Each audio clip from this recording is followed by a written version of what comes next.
Here Baba asked Gandhi to read the few lines of poetry he, Baba, had composed, describing the new life in Urdu. Don, could you read those lines out there? Ward, you have your mic on? Ward, you have your mic on? Is your mic on? Oh yeah, I forgot. I keep forgetting. I know in Gandhi's diary we have these bits of Urdu.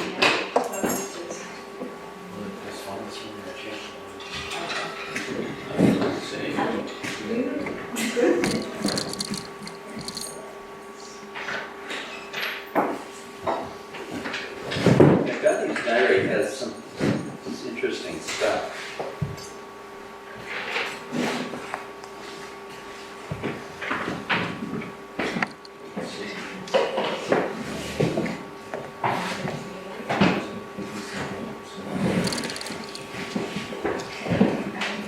What would Baba say about sound amplification since he was silent? That's right. You think maybe he neglected the matter since it didn't directly pertain to him? So let's see if I can, I don't know if I can really read this or not.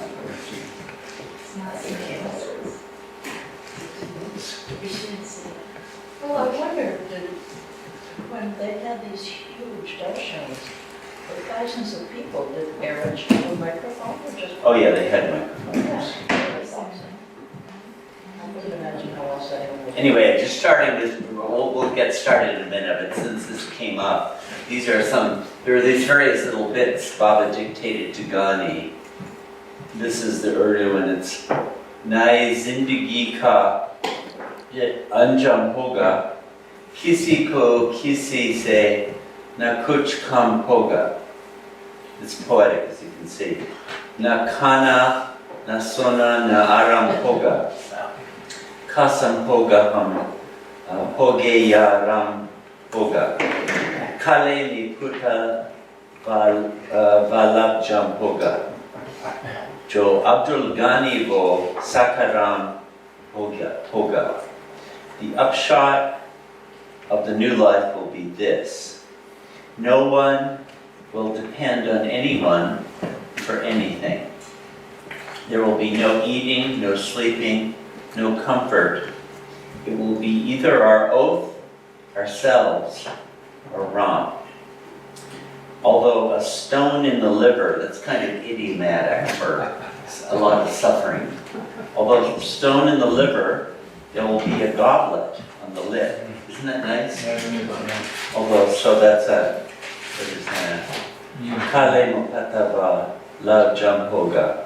And Abdul Ghani will be a friend of Ram. The thought there is Abdul Ghani is obviously a Muslim name. And Ram is Hindu name for God. So an Abdul Ghani will be a friend of Ram. And it's typical in ghazal poetry to put the name of the author in the last line. The author was Baba, but he flipped it off to Ghani. Baba said this bit of poetry gives, in a nutshell, the new life and its end, if there be any. The fourth line, so that it will be either our oath, ourselves, or Ram. The fourth line clearly says that if the oath undertaken is adhered to 100%, then it keeps us together intact. Otherwise, we disintegrate, and God only remains. It will be either our oath, ourselves, or Ram. The fifth line means, relates to what I mean by enjoyment of suffering. Although a stone in the liver will be a goblet on the lip. I think it's a beautiful line. Kale ni pataba nabjam hoga. Sixth line you can interpret as you like. And Abdul Ghani will be a friend of Ram. I think obviously the thought is that, you'll have a marriage of complete opposite religions in this case. So Baba was giving out this stuff in Belgaum. This is from the Belgaum period. So this looks like a recent publication. It hasn't been published. This is the edited text of Ghani's diary. It's about. Yeah, well, in the early stage, But it's part of the plan. So, okay,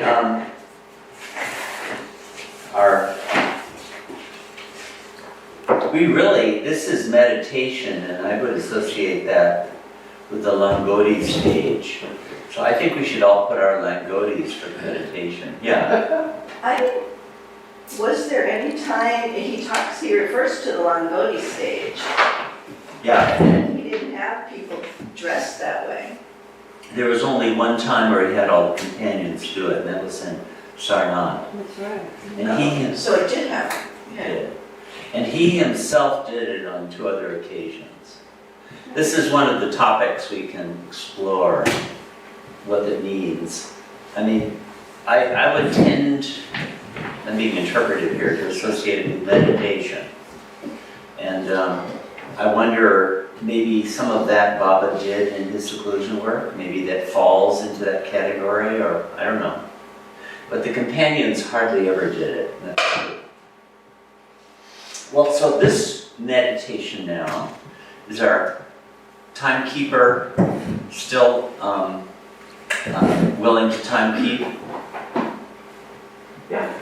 So this one is meditating on the formless God. And Baba says, image of the sky, ocean, or vast emptiness. You can pick whichever one you want, but once you pick one, stick to it. But out of these symbols, complete and unlimited emptiness is difficult to imagine, but it turns out to be the best symbol if one can successfully bring it to one's mind. And then Baba said, this is a variation. Actually, this one I do kind of relate to, and that is, imagine it within you. Like, I am the infinite sky within, or I am the infinite ocean within, or I am the infinite within. That actually does make a difference when I try to do it. So when we were reading this morning Baba's comments on June 21st, where he had those different scriptures read out, he said, fundamentally there are 2 major paths, the personal and the impersonal. And he said, both get there. So now this is the impersonal that we're doing here. Okay, everybody ready? And Baba recommended, oops, but this won't cooperate with me. He recommended closing your eyes for this one. 5 minutes now.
look for a minute at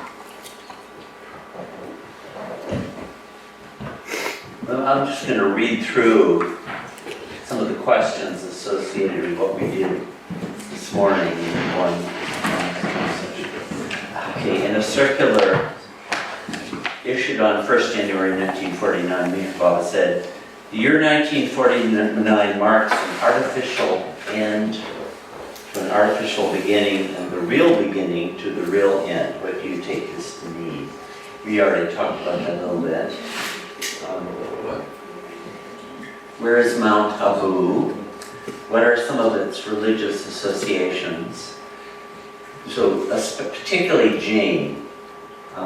The fact of Baba's having worked with Muslims here just before the New Life has some relationship with the archetypal work he did with the religion during the Manonash phase in 1951 to 52. You remember he met the Jivan Mukta during that, not at Mount Abu, but during that period, and then in the Manonash period. He was a Jivan Mukta at Tilgur Swami. On 15th May 1949, Baba had contact with Tilgur Swami, a Jivan Mukta. Baba contacted him again during Manonash work in 1951. What is a Jivan Mukta, and do you think there might be any special significance to Baba's having contacted him just before the New Life and during its culminating phase? Did I show you that image of Tilgur Swami? Yeah, okay. The first, when Baba had met him in 1945, he was fully dressed like that. And when Baba met him in 1949, he was stark naked. And Baba said something like, the Jivan Mukta's habits don't change, but since things around him change, his things like clothing change of themselves, whatever that means. Jivan Muktas have a role in the spiritual hierarchy. During his brief holiday interlude in the coastal town of Bengurla in the 3rd week of June, between his work at Mount Abu and the commencement of the Great Seclusion, Baba passed through a dramatic episode in which he fell into a tidal estuary and was pulled out of the deep water by Era to relate the story as you know it. We went and looked at that earlier. Describe the major phases of the Great Seclusion. I'm going to jump right over these because we did this. So now this afternoon, or this session, the great shock announcement of the New Life was given out at meetings of 35 close male followers and disciples at Lower Meherabad between 15th and 20th August. And then there was the decisive meeting was on the 31st. The purpose of the meetings was to outline the conditions of the New Life, to determine who would set out with Baba on October 16th, and to begin making arrangements for the closing of Baba's ashrams and the future of Baba's mandalay. On 16th August, Baba met separately with the women mandalay. This was up on the hill. Outlined to them the prospects for the upcoming New Life and laid out for them their options. By 21st August, Baba had drafted a basic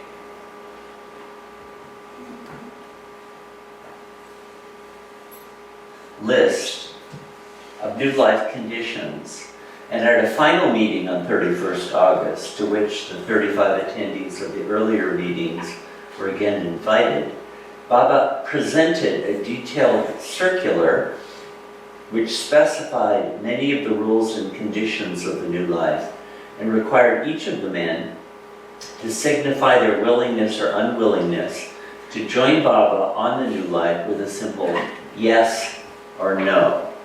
There is no fudging or compromising or yes but. By the way, these are later called the yes wallas and the no wallas. Do you know what walla is? Worker. Huh? A worker. A worker, somebody who does. A doer, a worker. The yes wallas and the no wallas. This circular of conditions was foundational to the New Life that followed. Its terms and provisions got restated and reincorporated into a number of the subsequent plans in sets of conditions and oaths that the companions and associates were called upon to assent to over the next 2 years. So I think we'll read a large part of this. Over the 6 weeks between the conclusion of the Meherabad meetings and the launching of the new life on 16th October, Baba's disciples and followers passed through a transition more traumatic than any they had experienced before. A general announcement of the impending new life was sent out to Baba's worldwide following in a circular dated 10th October 1949. There's a typo in your these little packets you have. It says 10th September. So this is page 4 if you want to correct that. It's not 10th September, it's 10th October. It's important because that's where the general notification happened. Down a few lines. Which line? About a third of the way down or halfway down or something? Do you see it there? Page 4 should be on the daily study guide. The study guide.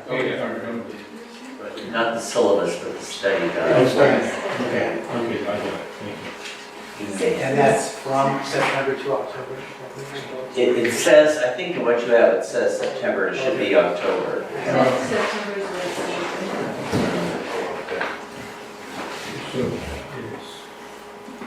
And this created a considerable stir.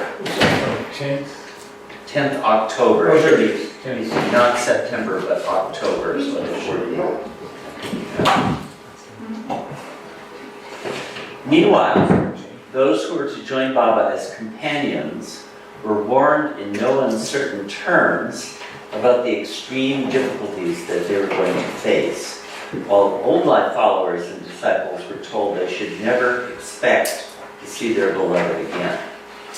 During his new life, Meher Baba was stepping down from his former state as God-realized perfect master and assuming the role of an ordinary seeker of God, and his new life companions were to relate to him on this basis.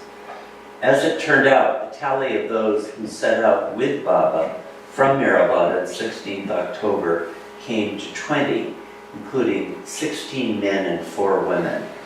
All Baba's properties in India were to be given away, and thus Baba left behind no home for him to return to. He did keep the crypt cabin, what's later the Samadhi, in his own name. The first 2 weeks in October were replete with memorable episodes as all concerned worked furiously to finish all preparations before the deadline. Pendu was responsible, you know Pendu, one of Baba's close Mandalay's cousin and a companion, had to sell off 700 acres of property. Wow. I mean, that's a heck of a lot. If you want to pick up bargains, be there when the avatar is in the body. Yeah, Don? The last sentence in a couple paragraphs up that refers to 2 years, did they know ahead of time it was just going to be 2 years? Oh, no. They thought it was permanent. Okay, just checking. Yeah. Although The question, it was 4 phases or something, in the beginning was outlined.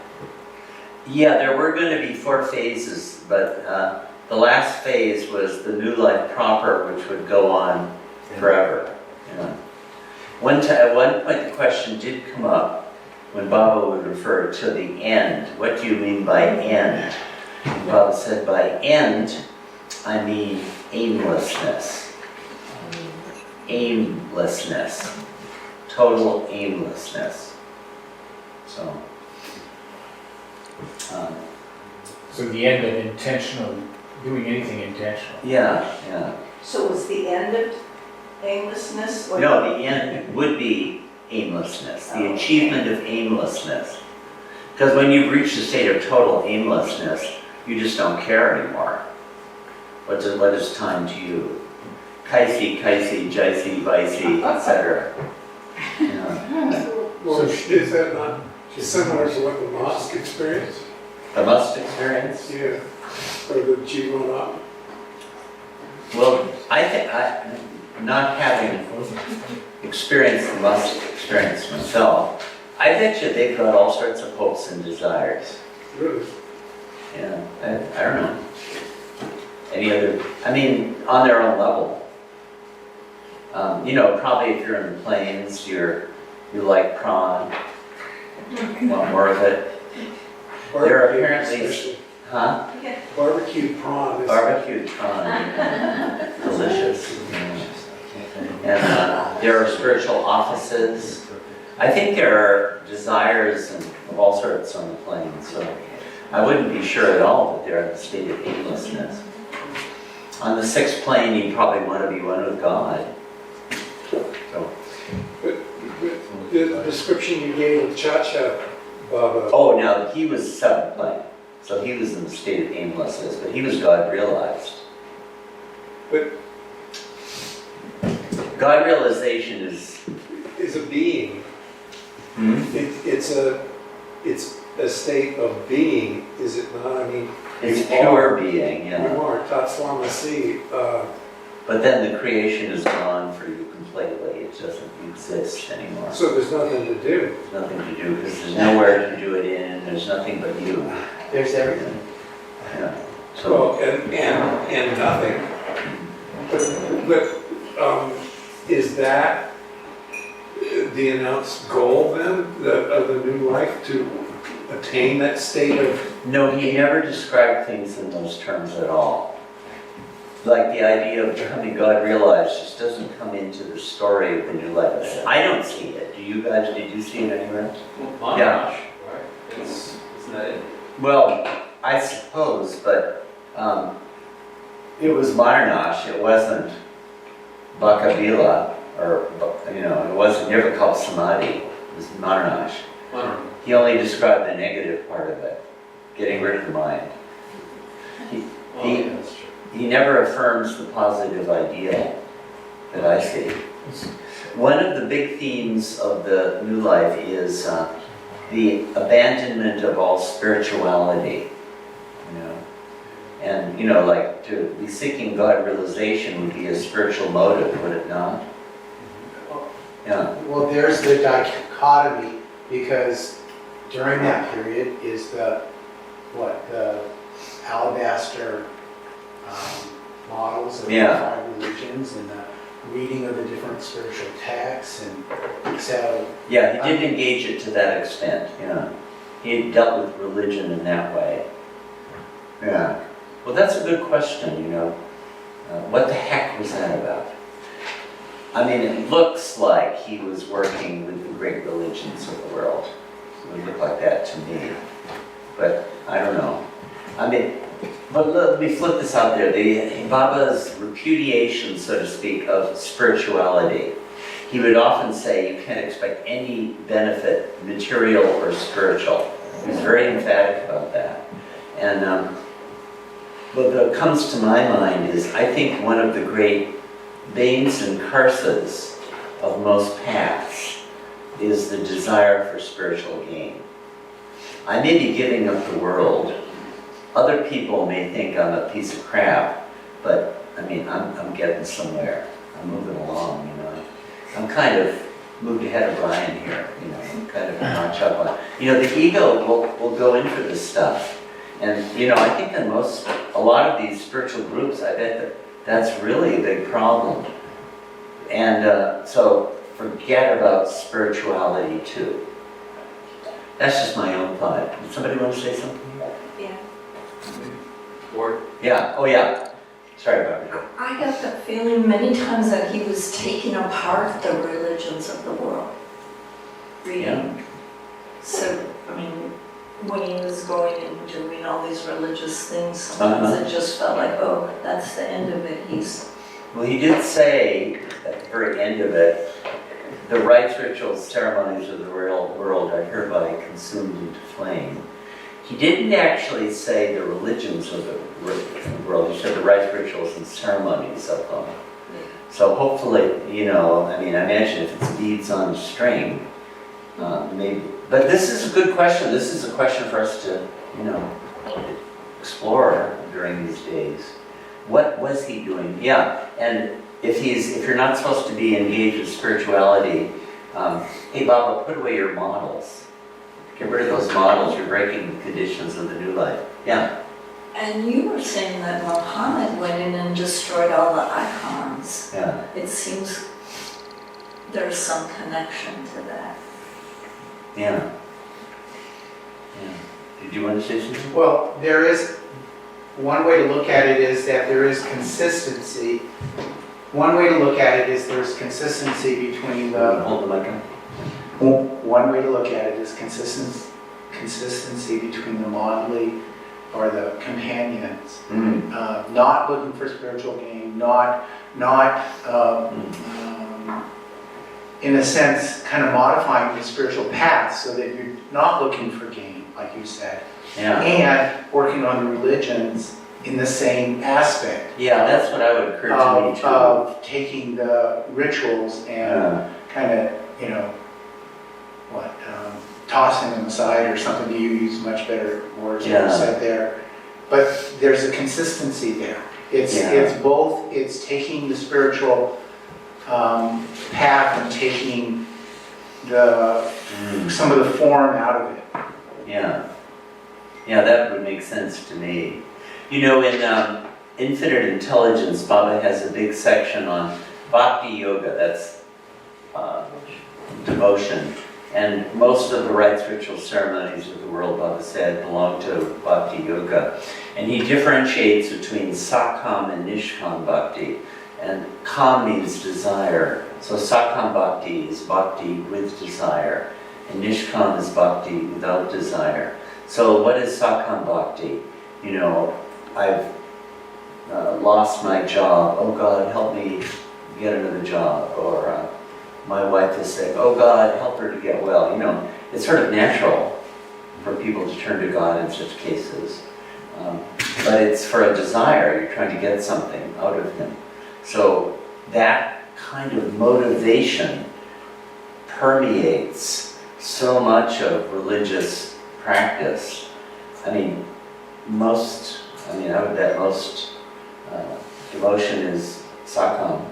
Mine is. I sort of fake it. Oh God, I just want to love you more and more and more. But the truth is, I'm wanting this or that, you know. Why did I happen to pray to God at this particular moment instead of some other time? Well, there's all sorts of agendas kind of hidden in there. So to actually get rid of that is almost impossible. So I would think part of getting this is getting rid of all these subtle motives that permeate what we call spirituality. So he was just going to get rid of it. I don't think he really meant get rid of spirituality. I think he meant get rid of thinking of things that way.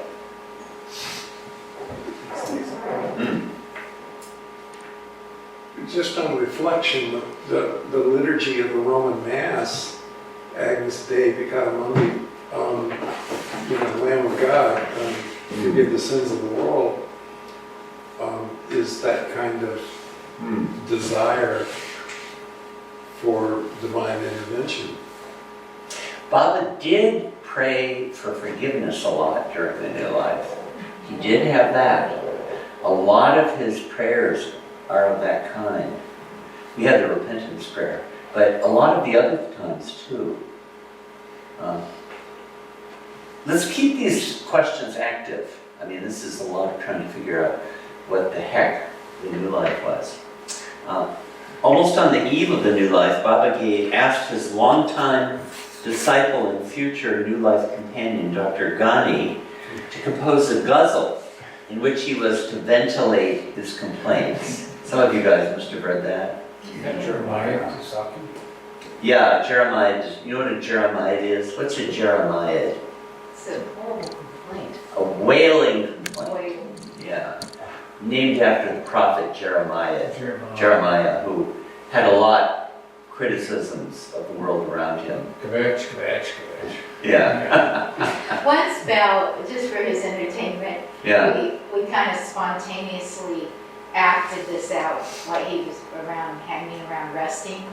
And Linwood was Ghani and I was Kaksa. Kaksa header. We really gave it to each other too, you know. It's fun. Yeah, Well, you know, we Kaksa. did that New Life play here at Meherana a few years ago. Yeah.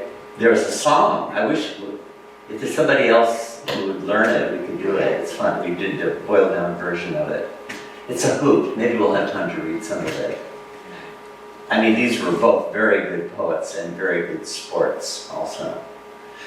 This took a poem of a Urdu poem entitled Jeremiah Dasaki. But Baba then asked another long-time disciple and accomplished Urdu poet, Kaksa, to write a retort. This battle of the bards provided a moment of entertainment as well as an occasion of deep poignancy. As Baba's old, Kaksa was a no-wala, and Gandhi was a yes-wala. Baba's old and new life disciples prepared to say to each other what they thought might be their final farewell. So, this is right at the very end of the period, yeah. You characterized Ghani's interaction with Baba as, about the new life, as provocative and negative. And yet, in this description, Ghani is cast as proponent of the new life, whereas the other poet... No, the reverse. Gandhi was the Jeremiah, he was complaining against Baba. Oh, So Kaksa took his Baba's side. So then his Yeah, performance was consistent. yeah. I mean, with Gandhi, he was really a great disciple of Baba. A lot of it was fun. There's one place, we're going to come to it, where Gandhi in Belgaum said, the point of the new life is this, to do ordinary things at odd times, to create difficulties where none exist, and to throw a complication into an otherwise smooth-running operation. All of this comes to what we call the new life. And everybody roared with laughter. And the next day, Baba said, I couldn't sleep all night. Was he intending this as criticism, or was this a joke? But the thing is, Gandhi would say what everybody else was actually experiencing, but didn't dare to say. I mean, the new life looked crazy, right? So it was a very good role he played. He would say things out in the open. That needed to be said. Huh? That needed to be said. Needed to be said, yeah. And so he really served Baba very well that way. He always played that role. So the meeting started, this is a picture of it. You've been in Mandalay Hall, Meherabad, right? Everyone here, I presume, has. It had just been built the year before. It was a new building. Baba had this way of creating, he had just finished, when did he finish the bungalow at Meherabad? Would have been 48. another case. He finishes his house where he lived in 48, and then next year he leaves it. He builds And this. sells it. Huh? And sells it. And sells it off. And the same with Meherabad. Sarosh bought this.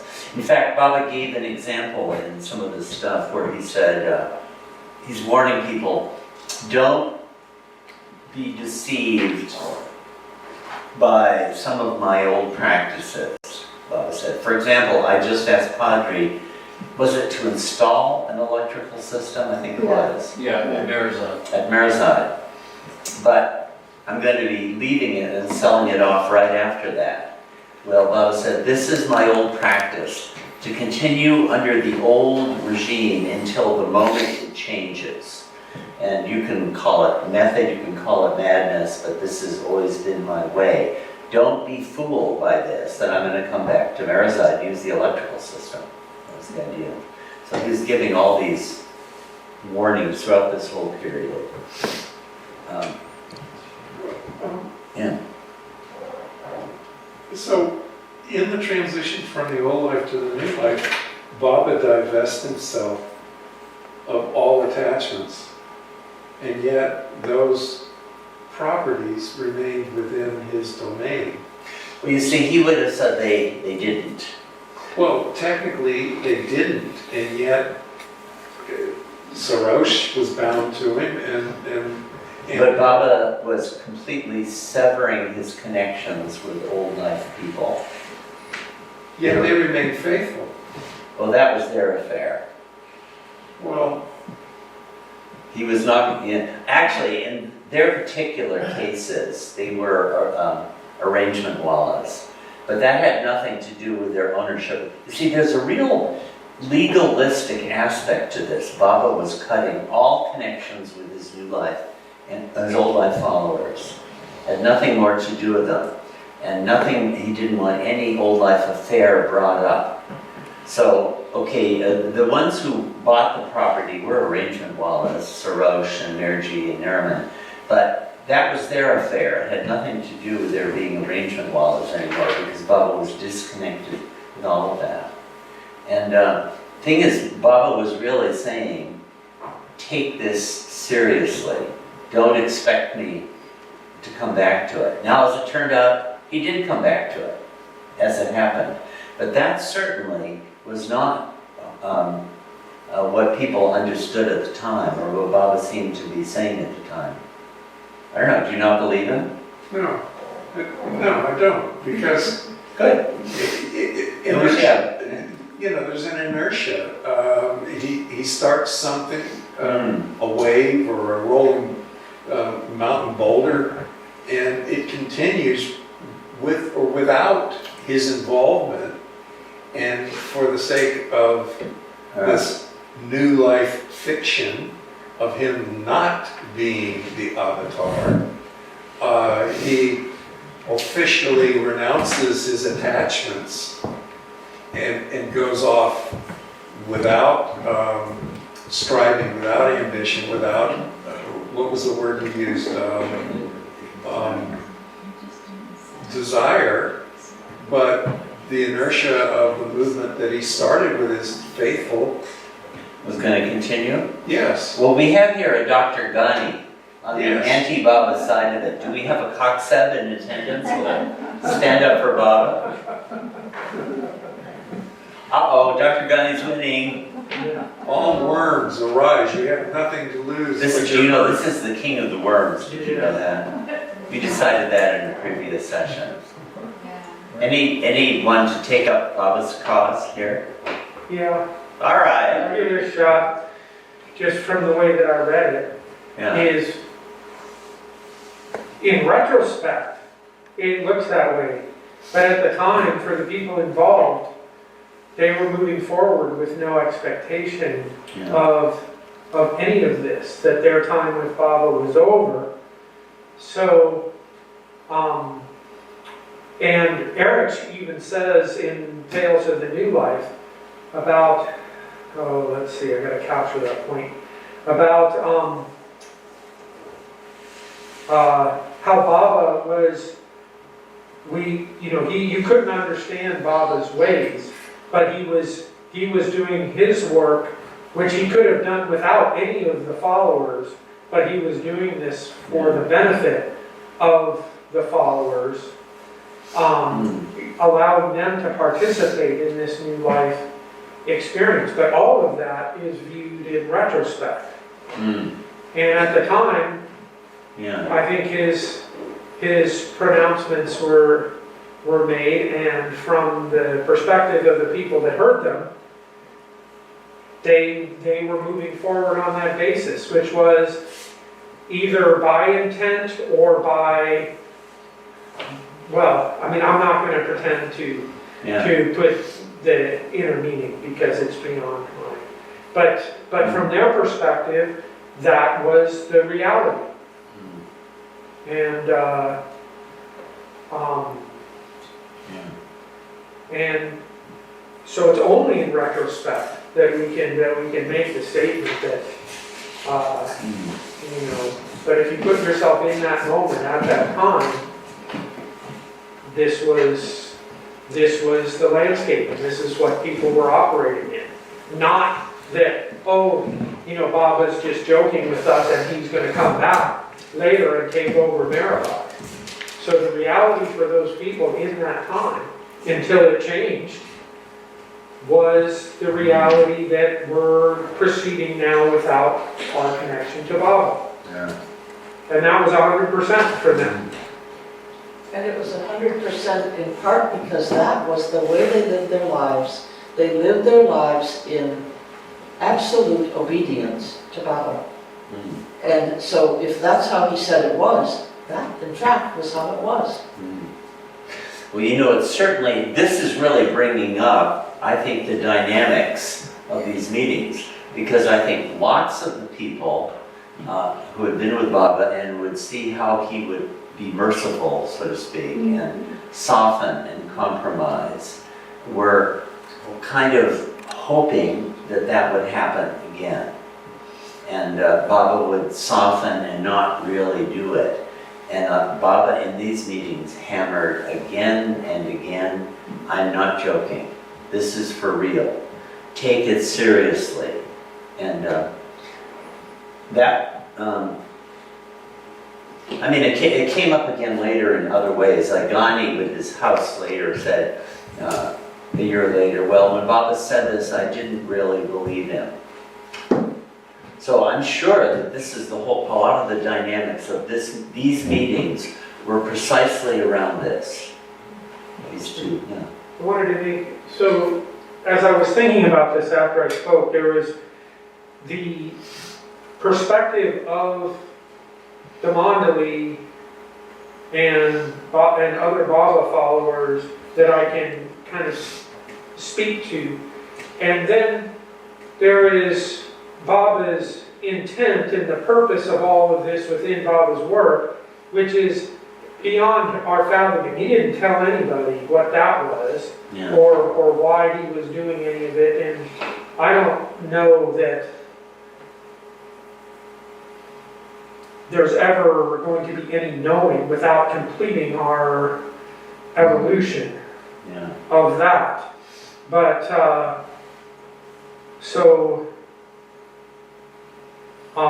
saying that, you know, Baba's intent and trying to say, I don't believe him, he didn't think so, it's like, now we're getting into realms that are so far beyond our ability, and we're not going to find it looking in books or anything else, I don't think. But we can have at least say something about what it meant to the people that he presented it to, because that's our that's our where we stand also in trying to follow Baba.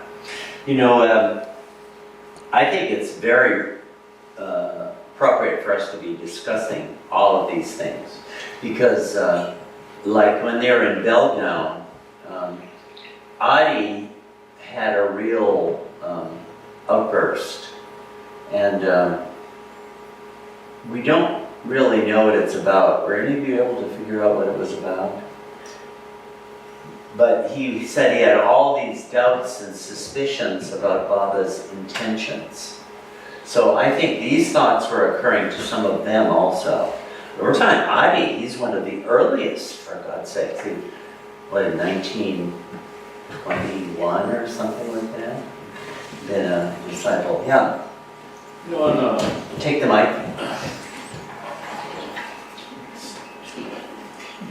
Yeah. In one of his talks, here we are, okay.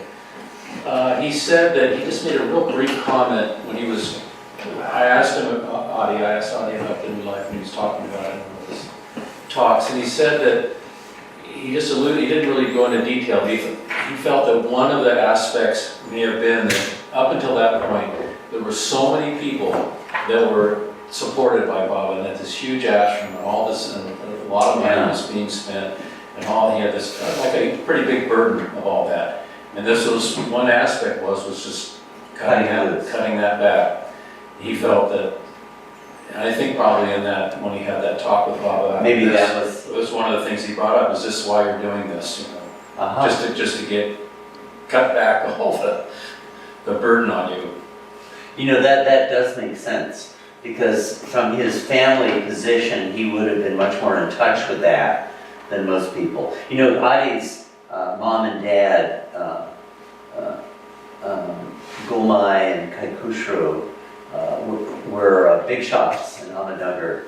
And the Meherabad property was theirs, actually. And a lot of the, financial support could come from them. And so he would have been aware of the kind of burdens Bhau was bearing. I bet that's true, yeah. I think another part too, at that point in time, I mean, up until at least what I can just kind of read between the lines, Yeah. Elizabeth and Arena and also Nani supported a lot of Bhau's activities in the 30s and into the 40s. Maybe at that point that source of income was starting to dwindle and, Huh. maybe, and Adi knew all this, so, Yeah, that'd be interesting to know. We need a financial history of the Advent. Yeah. And Adi also said that it was not the hardships Yeah. that's not the reason he left, that he had to give up all of that. It was that he didn't understand Bhau's intentions. Yes, yeah. That came up with him right at the beginning. So I bet you a lot of these questions were very much active in the minds of the people in the picture. And it really seems like at these meetings, Bhau was coming directly at that. Yeah. Recollecting the analogy that the Aussie poet Francis Bresson. that you read earlier, he made reference to a proscenium screen, a curtain. Yeah. And so imagine us as being in a lit class talking about the performance of a play Mm. and the narrative of the play from our distance and removed Mm. as students of that play, that performance. Mm. And there's a dynamic of the narrative reflected in Bhau's recollection of the new life and interpretation that we now at this distance see it. Right. Okay, there to go back to my Worm King Ghani role, Mm. we see the movement, the vector, Yeah. the impulse, and then we see one of the characters on the stage, the principal character on the stage, disavowing the whole Yeah. presentation, Yeah. and yet the performance continues. And we are aware of that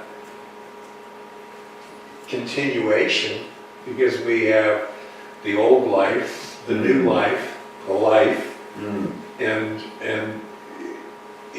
after the dropping of the body Mm. into this present. Yeah. So we've got a broad, bold Mm. completion of this event. Mm. So it's hard for me to believe in this Leela, this divine play of the God-man, the avatar, dropping his position for 3 years and saying, nah, I ain't that anymore, and I'm not going to be that, and you're not going to associate with me as that. We're going to do something new. And I can appreciate Cox's position. that temporally, at the time, Mm. they had nothing else to go on but Baba's direction, so they wouldn't know of anything else. But we, as the lit class students, are looking at the completed work as presented performance after performance in repertory theater. So we are now trying to understand the import, the message of this segment of the whole performance. And it's just hard for me to accept the discontinuity of that excerpt called The New Life from the whole pageant. Well, let's keep all this going over the next 9 days. I mean, these are big questions we're looking at. Yeah. But let's look at some of what happened in this meeting. The first meeting was August 15th. And, oh yeah, this is where it happened. You recognize this? It's Lower Meherabad. Yeah. Everything looks so different now, but this That's the is... trees, it's hard to see. Yeah, I know. So that's where they met, began, it was supposed to begin at 7, but the signboard said 7:30, so some people were late, and that was an issue right at the beginning. And Baba was saying, taking really seriously, untimeliness and everything else. But the purpose of the meeting was twofold. First, to discuss the requirements of the new life and to determine who was prepared to set out with Baba on October 16th. And second, to discuss and map out a plan for attending to the countless details and arrangements required in disbanding the ashrams at Meherabad and Meherabad. So the first day, Baba didn't really explain very much what the new life was. But he did say, the ashrams are, I mean, if you can think about that, it may be hard to imagine, but these ashrams had been built up, over almost 30 years. I mean, Meherabad was newer, and he was going to dissolve them and sell off everything. And like at Meherabad, for example, all the stuff, on the women's side, all the kitchen stuff and all the furniture and all the effects of it had to get sold off, and they were sold off. And back for them, like any tiny expenditure was a really big deal. It had to be checked out by Baba, and you had to really need it. So they, it's not like us now where we buy something and it breaks after 6 months and you get a new one. No, it wasn't like that. So all of that was being sold off, had to get sold off, and get the time frame within 2 months, right? 700 acres of property, 2 ashrams. All the people had to be attended to. Baba, that was, in fact, it came up where Soros came forward. See, Soros was a businessman. I don't remember if he was the mayor. Was he the mayor of Ahmednagar yet? He was by 52, but he was a big shot in Ahmednagar. But He had an honorary commission as commandant of a military facility that included whether he would that early or not, I don't know. Canton work. Yeah. He became, I think, did he become Conseb also? I think he did eventually.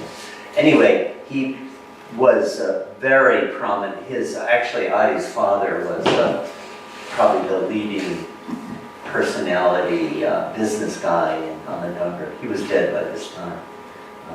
But he came forward and offered to support everybody on the new life with Baba.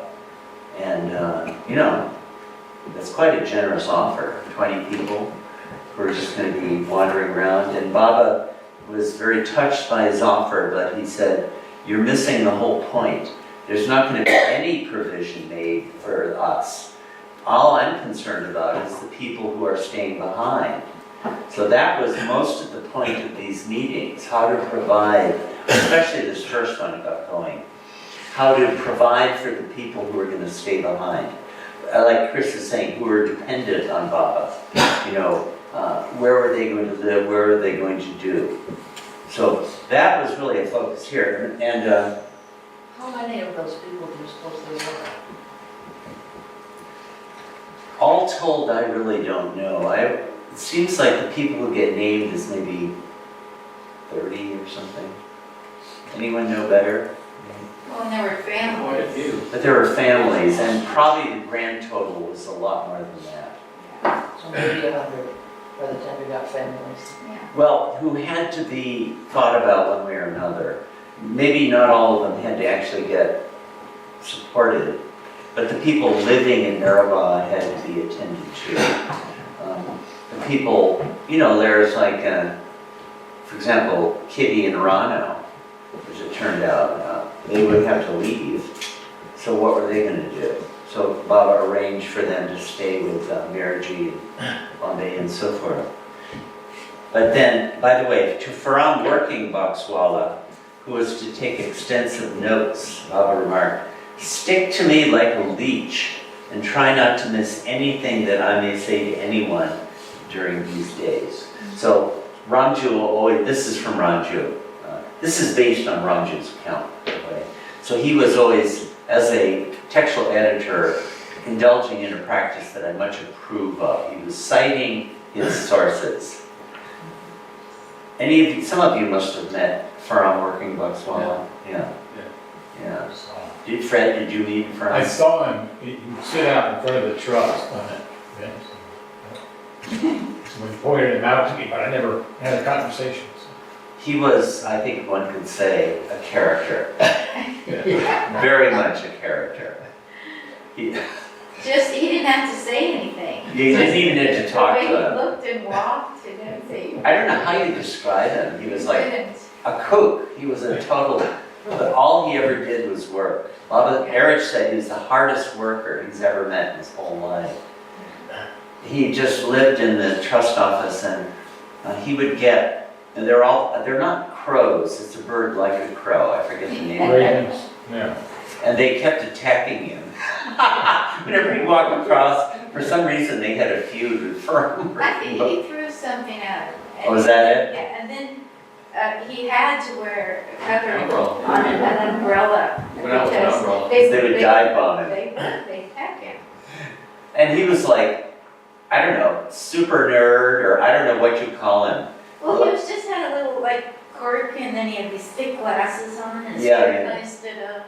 How did you get that name? I mean, it's such I an think it unusual was- name. I think it actually was his name. It's a literal translation of I mean, was it's one very of the British. toolbox with him and sit on it and then What he is came a back. working box? What's Everything. I don't know. working box? But I think once Baba, maybe someone would know this story better than me. I think he was supposed to get mukti at the end of his life. Yeah. Because he told Baba that he didn't want to give me mukti because I don't want to go to school again. Yeah, I think Baba offered him a great next As a lifetime. child. Didn't something like that?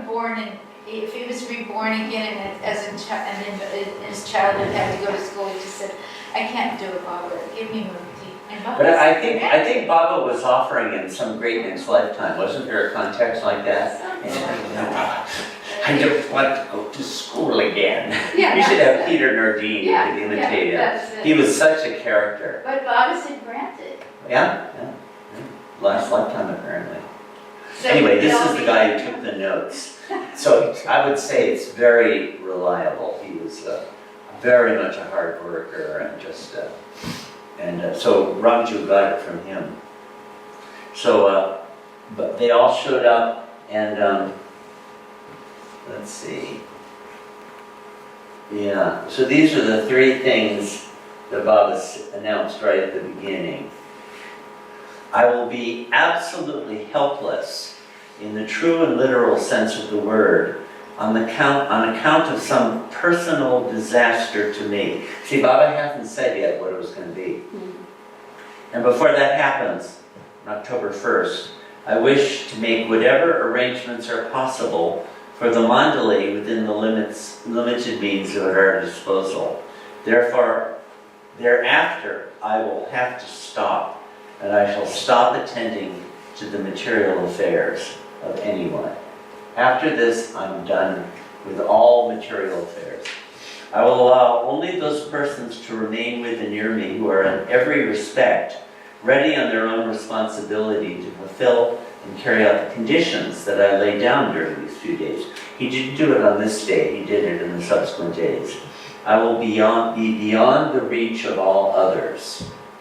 And then he said, and this was the big shocker, Meherabad and Belgaum, Meherabad ashrams, will be disbanded, as I'm going to wipe them, these off my map. Now look at this. I thank God that the time for which I have been waiting so long has at last arrived.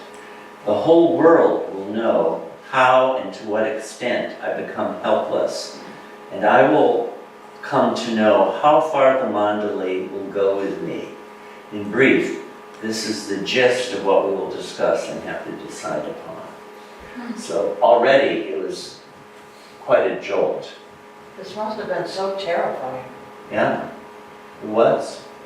It really was terrible. I remember Marijuana just while I was talking about his family, when they, how they reacted when they heard about it.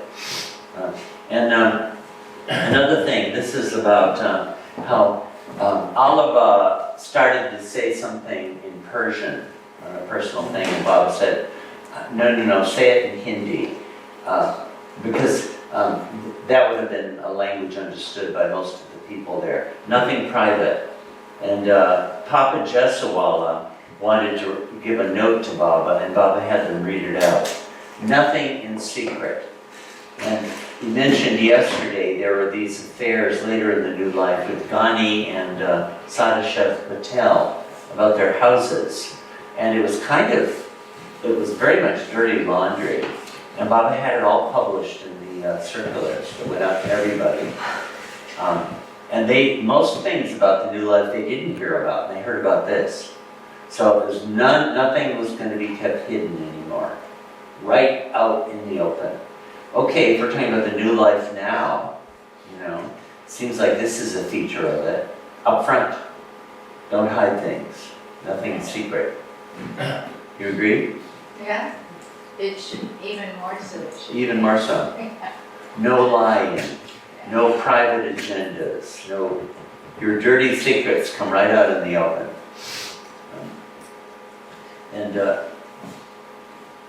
Okay, dispose of all that you can. Provide whatever you can for your dependents. Arrange matters along these lines and wait and see for yourself what is finally decided at the meetings. Now at this point he was still acknowledging that the old life people, he was sort of acknowledging that he was a perfect master, a little bit. That persisted for a while into the meetings. He said, there is absolutely no question of spiritual relations, spiritual benefits. No one will be left out spiritually if I'm spiritually perfect myself. So he was still conceding that possibility at this stage in the meetings. And there's some of the other, he said, I am becoming gut hardened, nafat, callous, and naked, penniless.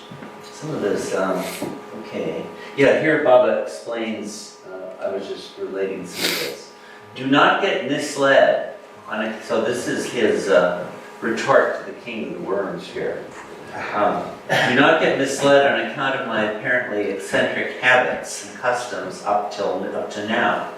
For example, I have definitely decided to give up Meherabad temple gun in October, and yet I have given instructions to Padri to fix the electric fittings as soon as he can. This is due to my old habit of maintaining an old order of things right up to the moment when I actually start on something new. It may be madness, it may be method, but that has been my habit. Now, I am going to put an end to my habits and customs. I guess presumably that one. A year later, he was saying, I've overcome my old habits and faults 60%, but 40% of them are still remaining. So he said, do not remain anymore under the impression that it will be otherwise. I want to be absolutely free from everything and everyone. There will be no compromise now about anything. And for the whole first year, Baba kept, complaining, or I won't say complaining, feeling the deep reservation that he was being forced to compromise. And over the last year, especially at Monash, he said, there's not going to be any compromising about anything at all. If you're coming with me, it has to be the new life, absolutely, completely. By that time, they were servant companions. They weren't, that was its own category. Remember the proverb, Nange se chudabi dartahai. Even God is afraid of the naked. So we had, Baba set up this category. There were going to be 3 categories. Okay, here's one. He tore up all the, I'll skip this, but he tore up his will and all the other wills. I wish we had those early wills. I'd be curious to see them. That was my Yeah. question. How were the proceeds of the liquidation of Baba's estate distributed? What happened to the money? That's a lot of what this meeting was about. It was largely for the provision of the people who are staying behind. And as it turned out, Baba set up a fund for the companions where, and the arrangement was, there are 5 arrangements.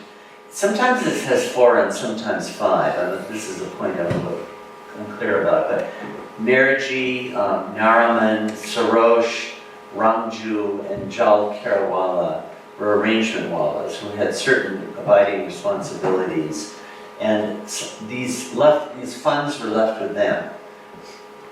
I think it was Merji primarily. If anyone remembers otherwise, let me know.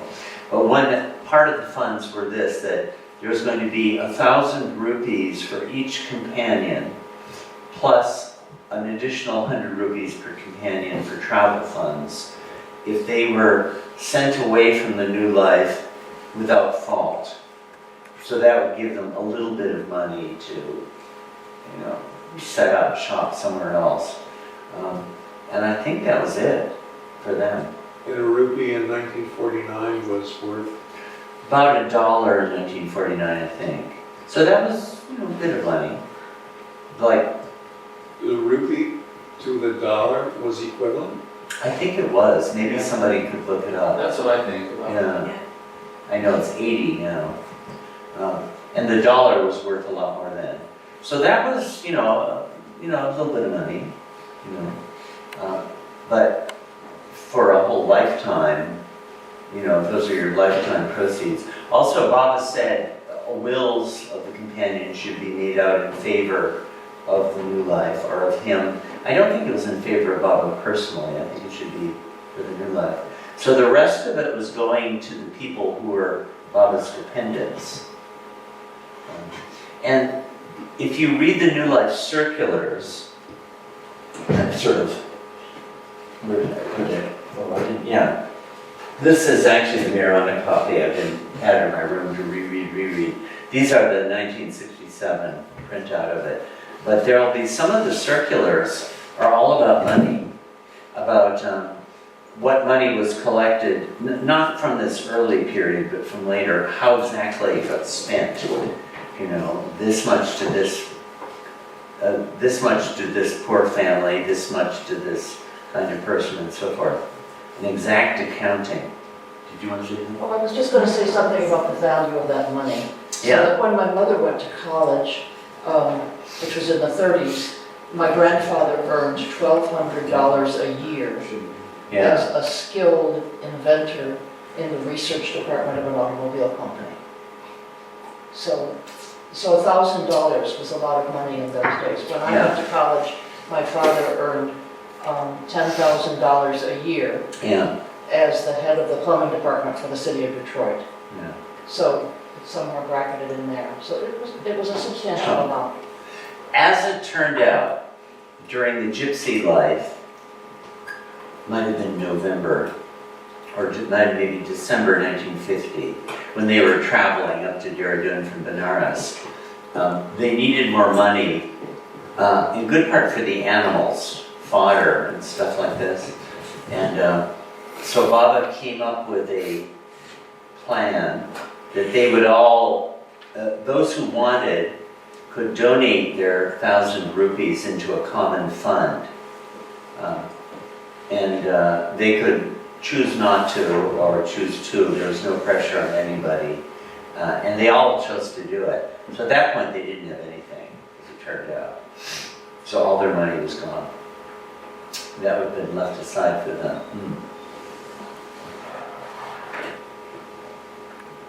Has there, to your knowledge, has there ever been any study of the economics of the avatar?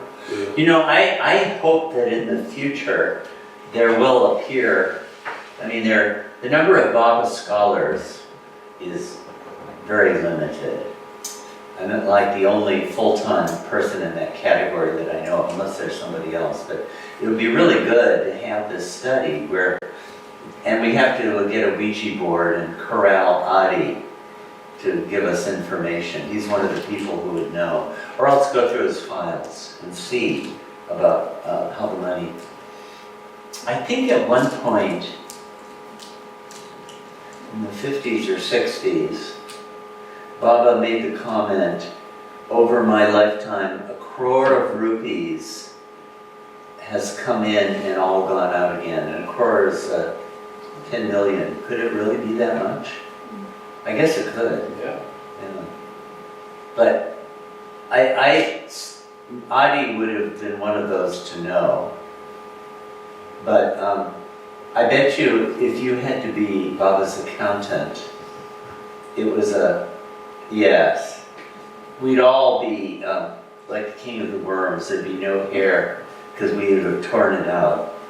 Yeah, it would have been very nerve-wracking. I love this story that one time, I think in the 20s, Baba needed 5,000 rupees, like, right away. And finally, does somebody else remember this story?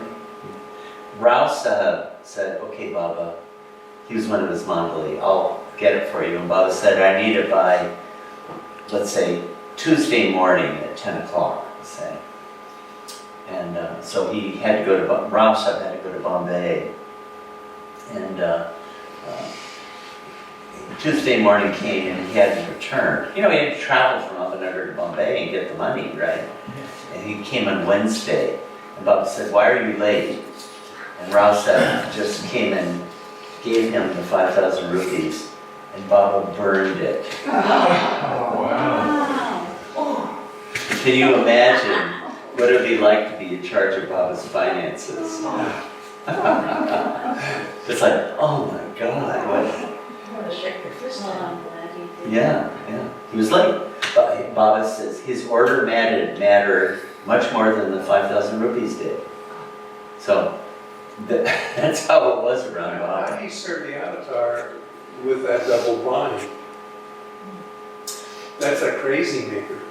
Well, you know, and Baba made that point about the new life too. He said, there'll be times where you are in, it was in these meetings, he said this, an impossible position. I think it was in these meetings.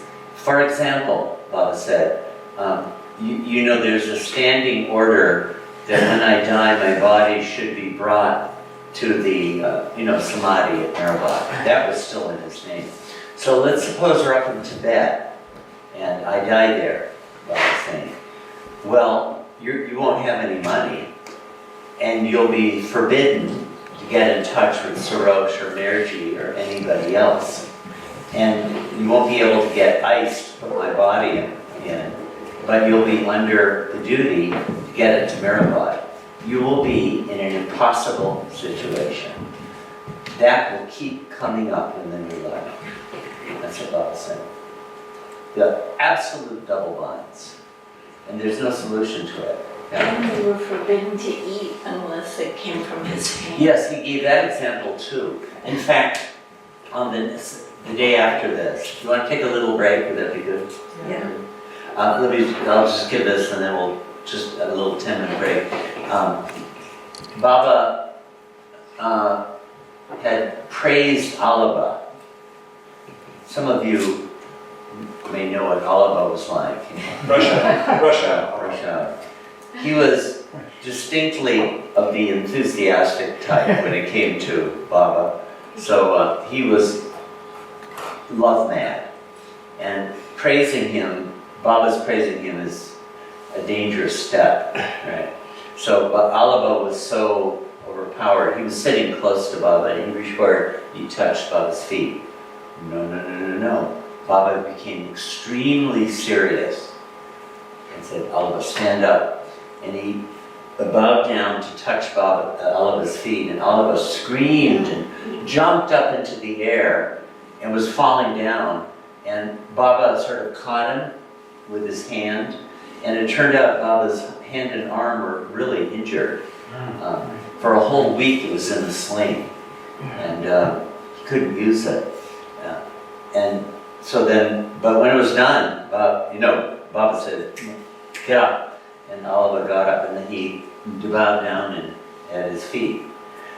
In the new life, if someone shows you homage, you have to repay it gesture for gesture. And then Baba said, this is to illustrate that I mean it with this, no breaking the rules of the new life.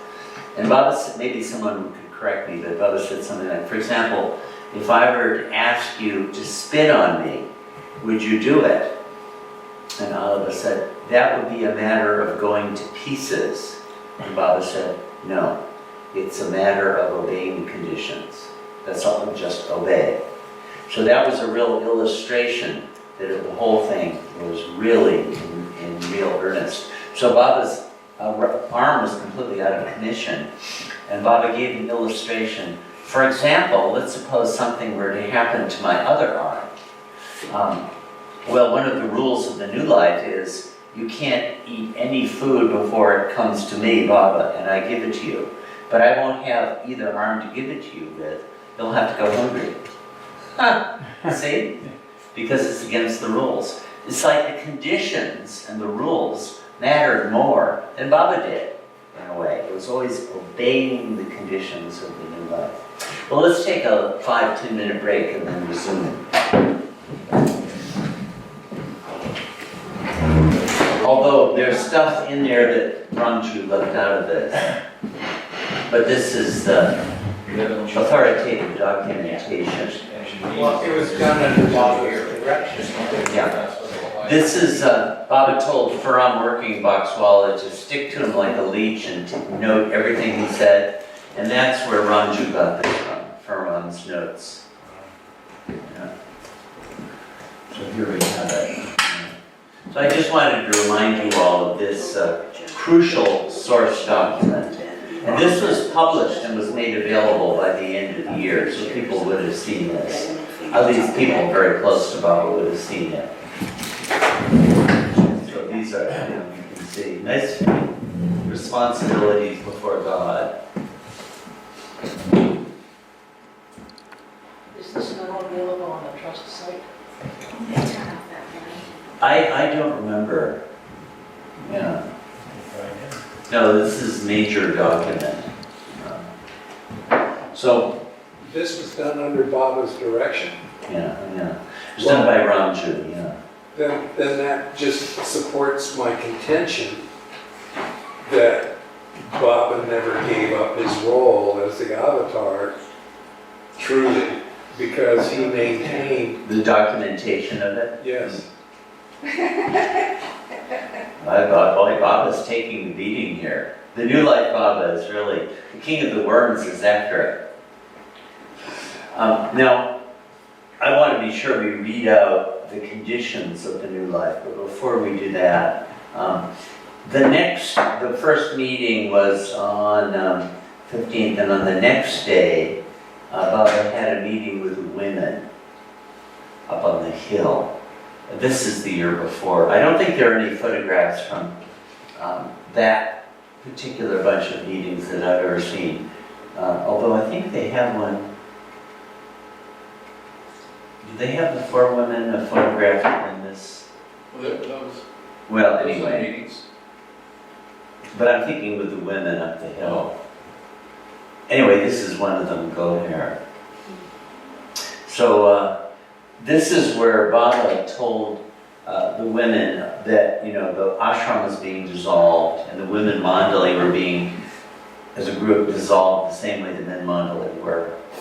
And he told them then he was going to take 4 with him. I don't think he told them at the very first meeting, but it was quite a shocker.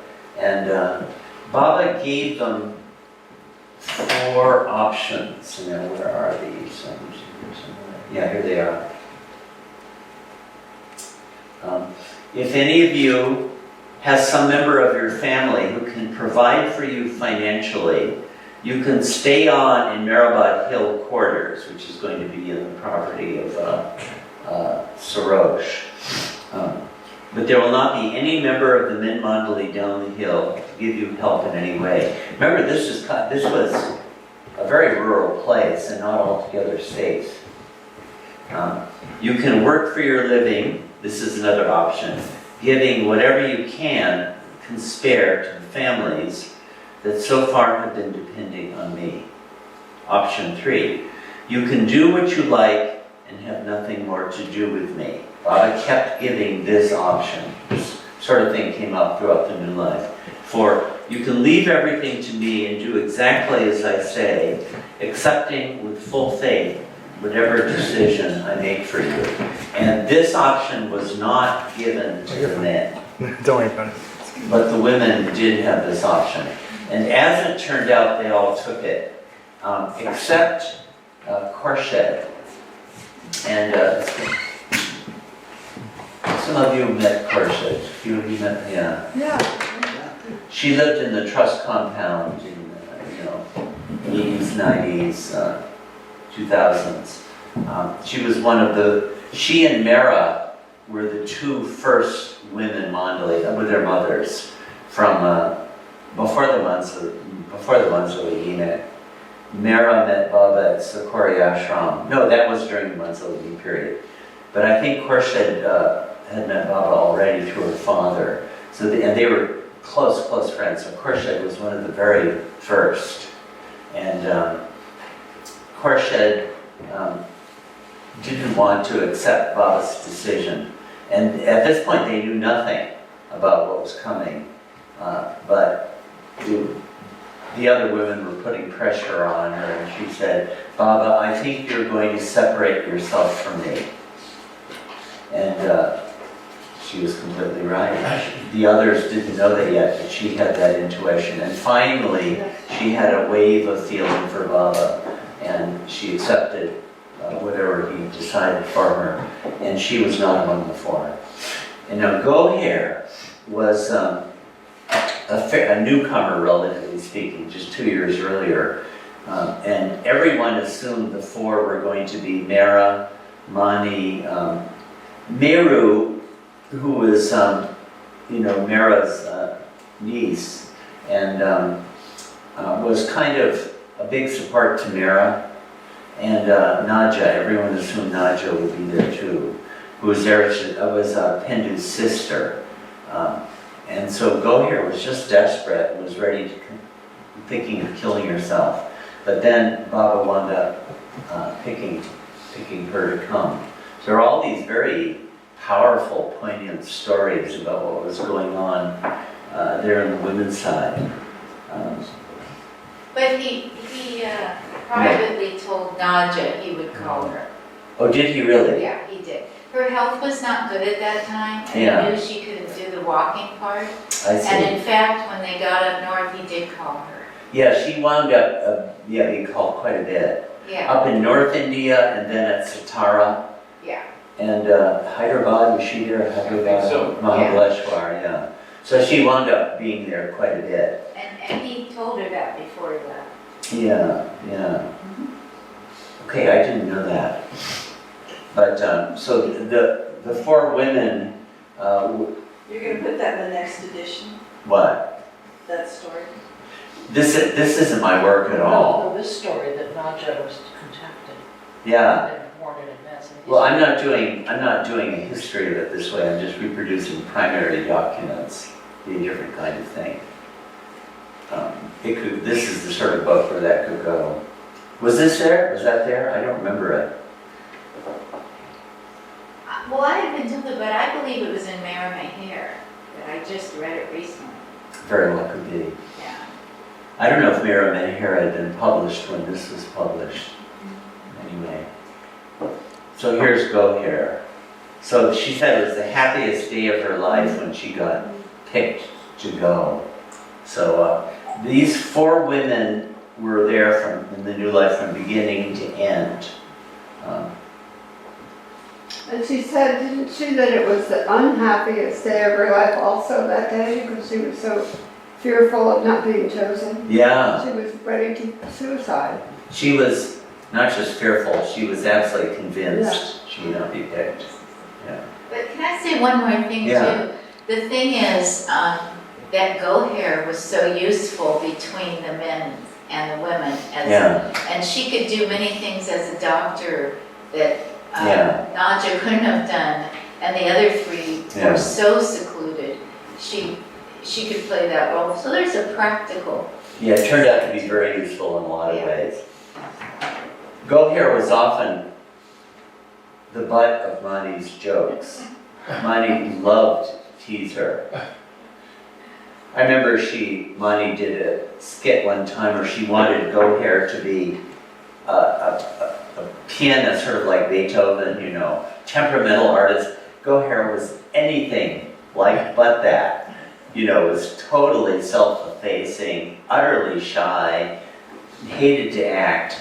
And so Mani would imitate her saying, Go Here would play the piano like this. And Mani was saying, you're supposed to be like Beethoven, a temperamental artist. You're not bowing down to the piano.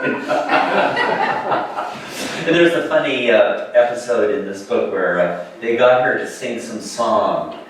And we only give it in English. I wish I'd give it in Gujarati, but you know, patience, patience, something like that. And they got her to sing it for Baba. And she was, you know, getting her to do something like that for Baba was really, really difficult. And Baba deliberately misunderstood it, where apparently in the Gujarati, if you said the word wrong, it would mean that God has head lice. So Baba was saying, you're saying that God has head lice? And God goes, no, Baba, it was the same. It was all, you know, they loved to pull pranks on Go Here like that because she was so Gullible. gullible. She was very gullible. Yeah. Anyway, so she was one of the companions that came. So, and Baba began to articulate the conditions, and an initial, here's a prayer. May it please God to give His absolute strength to Baba to adhere to everything that is in his conditions to the very end. This is later on, they asked him what was meant by to the very end. And where is that? The one thing, I'm missing the place. Yeah, here it is.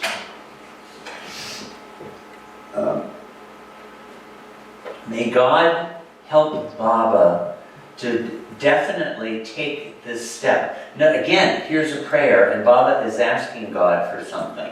To take this step which he is taking, to give up everything and go away irrevocably, so that from October 16th, when he enters the new life, there will be no turning back.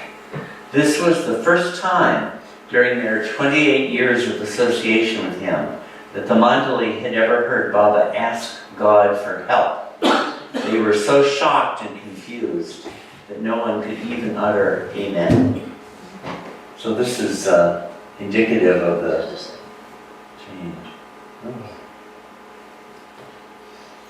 But then Baba began to enunciate conditions. So here's an initial list of them. Okay, I've been reading till now, but just for speed's sake, does somebody want to read these out? Do we have any?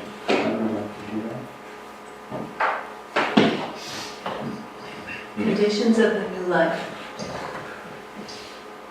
Not to touch any woman. Number 1, not to touch any women. Women not to touch men.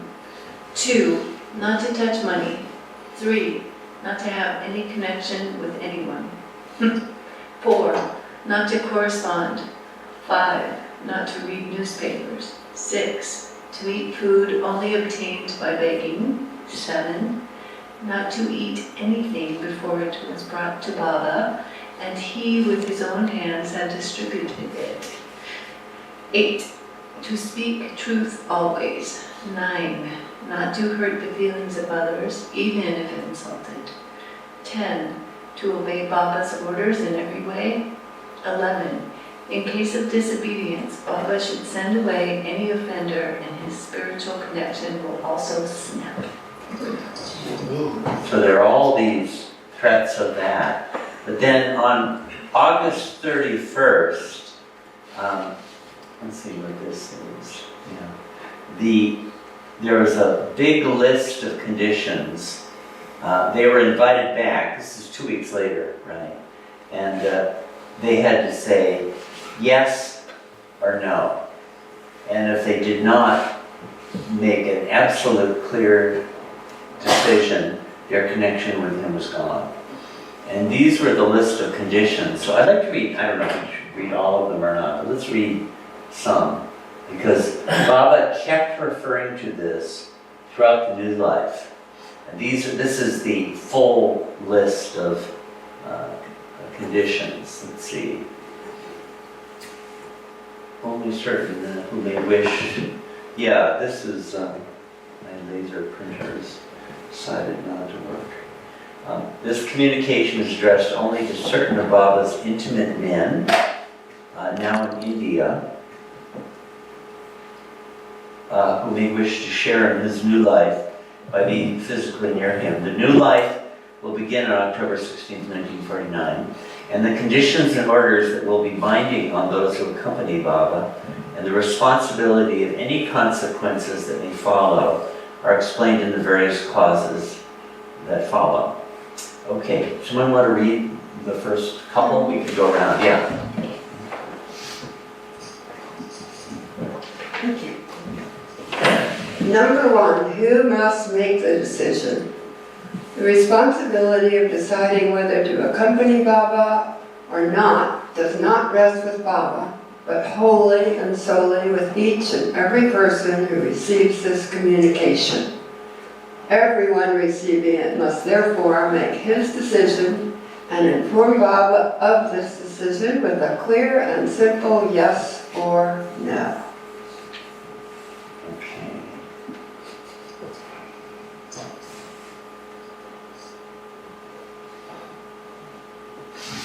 Want to keep going? Yeah. Oh, I see. 2. If your answer is no, what will the consequences be? If you decide not to accompany Baba, and if you inform him of this decision clearly and without provocation, you will definitely not be considered as having broken off your spiritual connection with Baba, provided he is a Sadguru, perfect master.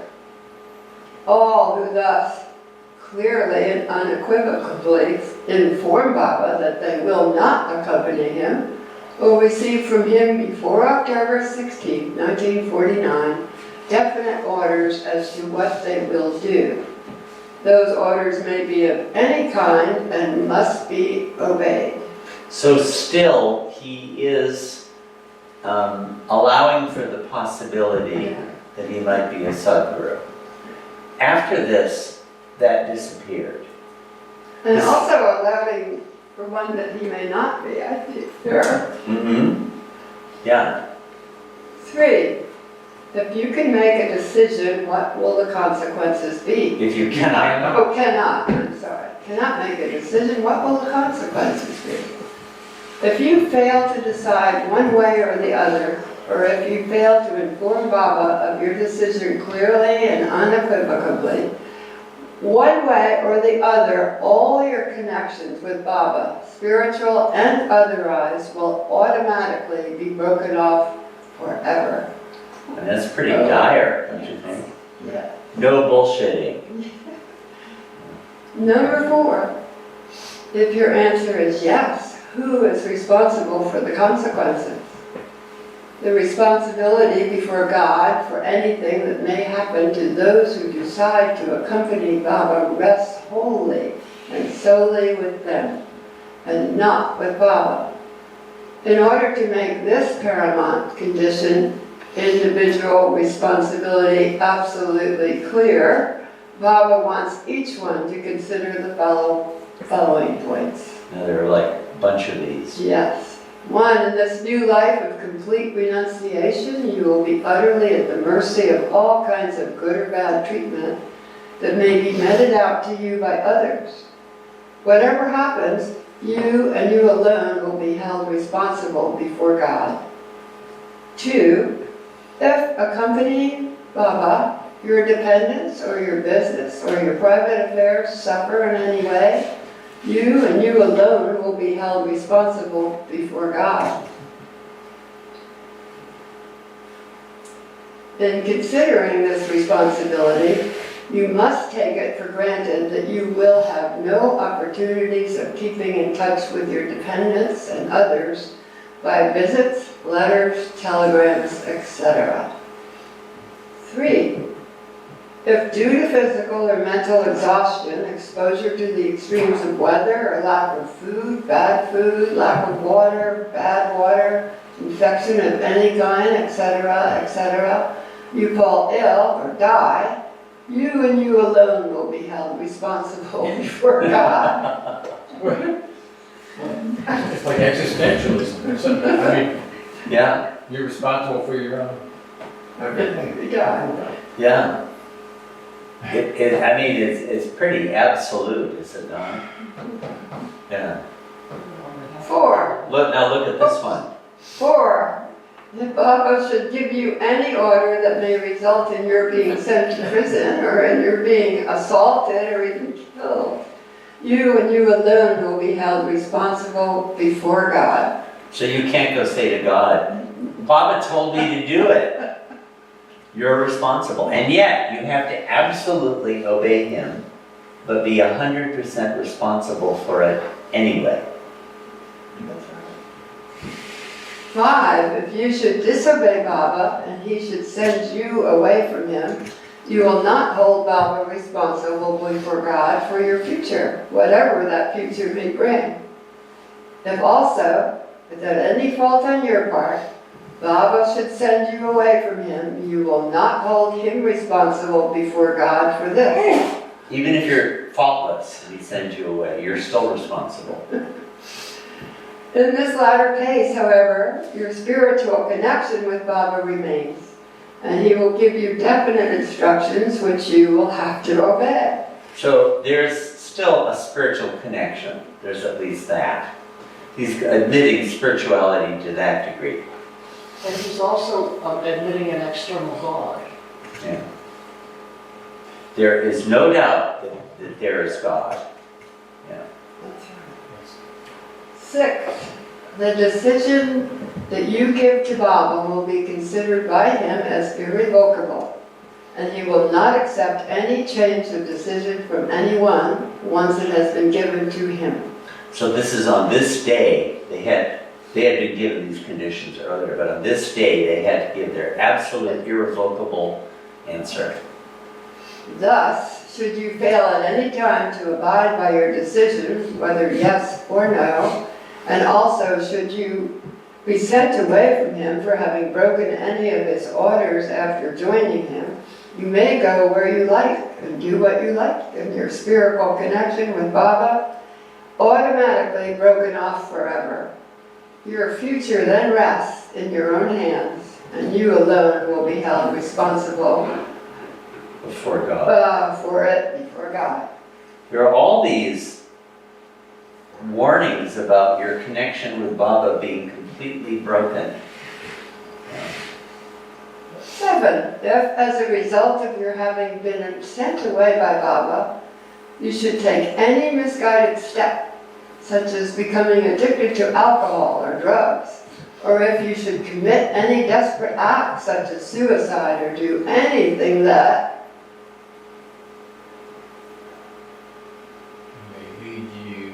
Oh, may lead you sooner or later to death, you and you alone will be held responsible before God.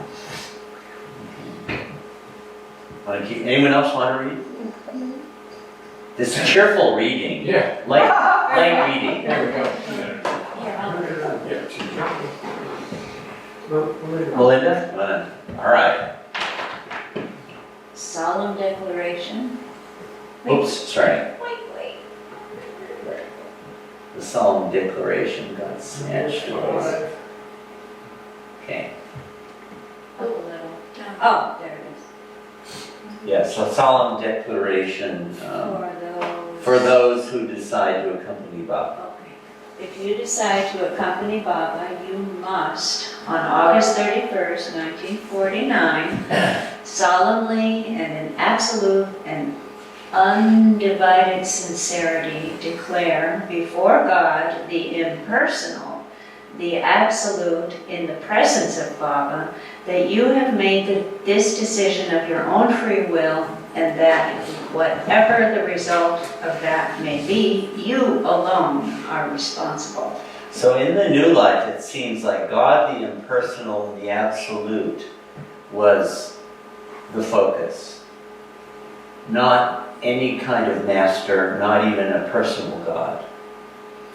And we'll read, want to go ahead? Let's keep going, let's do all of these. This is so foundational to the whole new life. Final oath by Baba. On August 31st, 1949, in the presence of the Mandali, Baba will, for the last time, take an oath concerning his own decision about the new life that will begin on October 16th, 1949. Okay, and now we get the definitive list of conditions.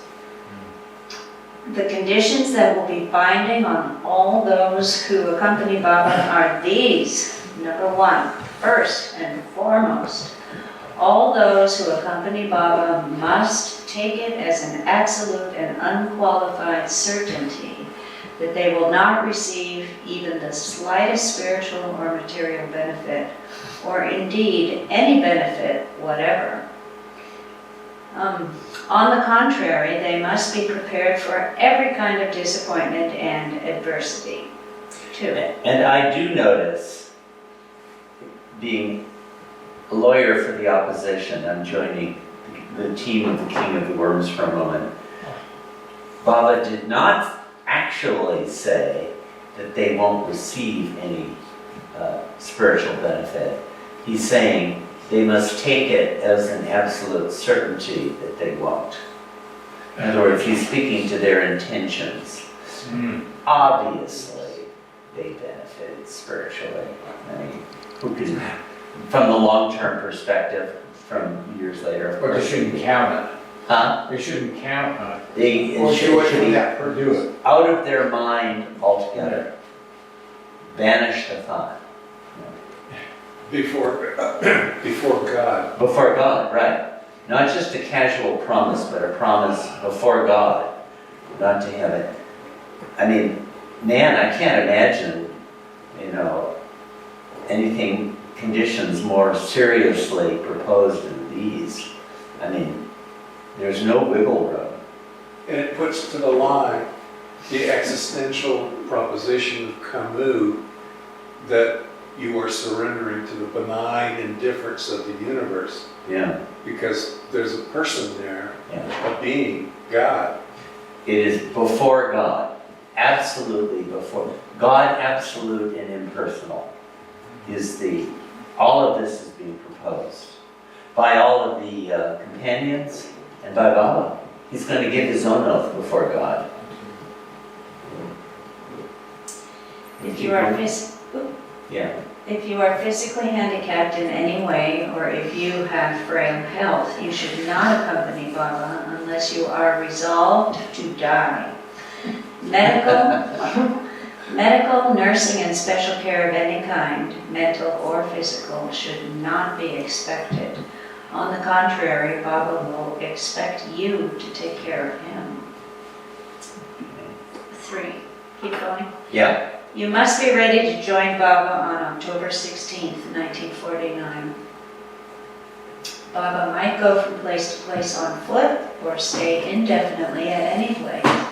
Wherever he goes or wherever he stays, you must be with him. There will be no physical amenities except the following, when or if they are available. Food, clothing, and a minimum of provision of bedding, a minimum provision of toilet necessities, a plate, mug, and spoon. Well, it's just spoons anyway. In this new life, you should not expect Baba to humor you or make any concessions to your weaknesses. On the contrary, Baba will expect you to humor him. You should not expect that Baba will have his Nazar, divine grace, on you, or that he will perform miracles or use his spiritual key to protect or save you from illness, danger, imprisonment, death, or from difficulties and disasters of any kind. Indeed, Baba may become so utterly defenseless that he may be unable to even help himself. I actually think this is kind of a big deal because around Baba, they all, felt and would say among themselves, well, Baba's Nazar is on me. Or Baba, when they were searching for musts, they would often say, well, Baba turned the key, the must. This was common belief among his entire following. So he's going right, the sort of devotional culture around Baba, this was really at the center of it. So Baba was going right at that, attacking it directly. Okay. It seems to me, I feel like I want to comment for a second. Yeah. But that's about, don't be attached, I am not this body. Mhm. It's about keeping the body as a human Yeah. and depending on God Mhm. outside of the personal. Yeah. Anyway, Yeah. you may believe Baba to be avatar, God, devil, or anything or anyone you please, but if you accompany him, you must understand that although he may live among you as if he were a brother or friend, he will in fact be your master, whom you must obey absolutely. So this, I think, is one of the big paradoxes Yeah. of the new life.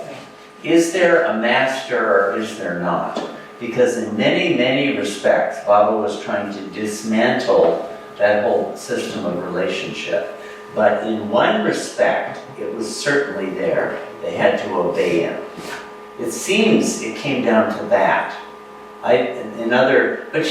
Especially in India, in many cultures, there's such a lot of paraphernalia woven around the master-disciple relationship. You bring coconuts and you ask for blessings, and there are all these codes of behavior. I'm getting the impression Baba wanted to get rid of that. Yeah.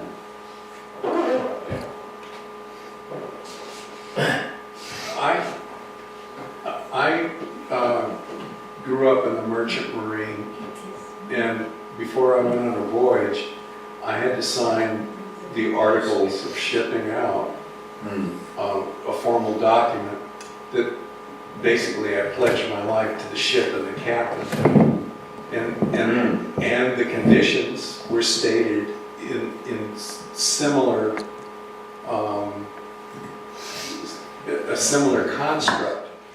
But I had the benefit of many years of suffrage of my predecessors forging a reciprocity, so that there was a binding of the captain and the ship operator to my welfare.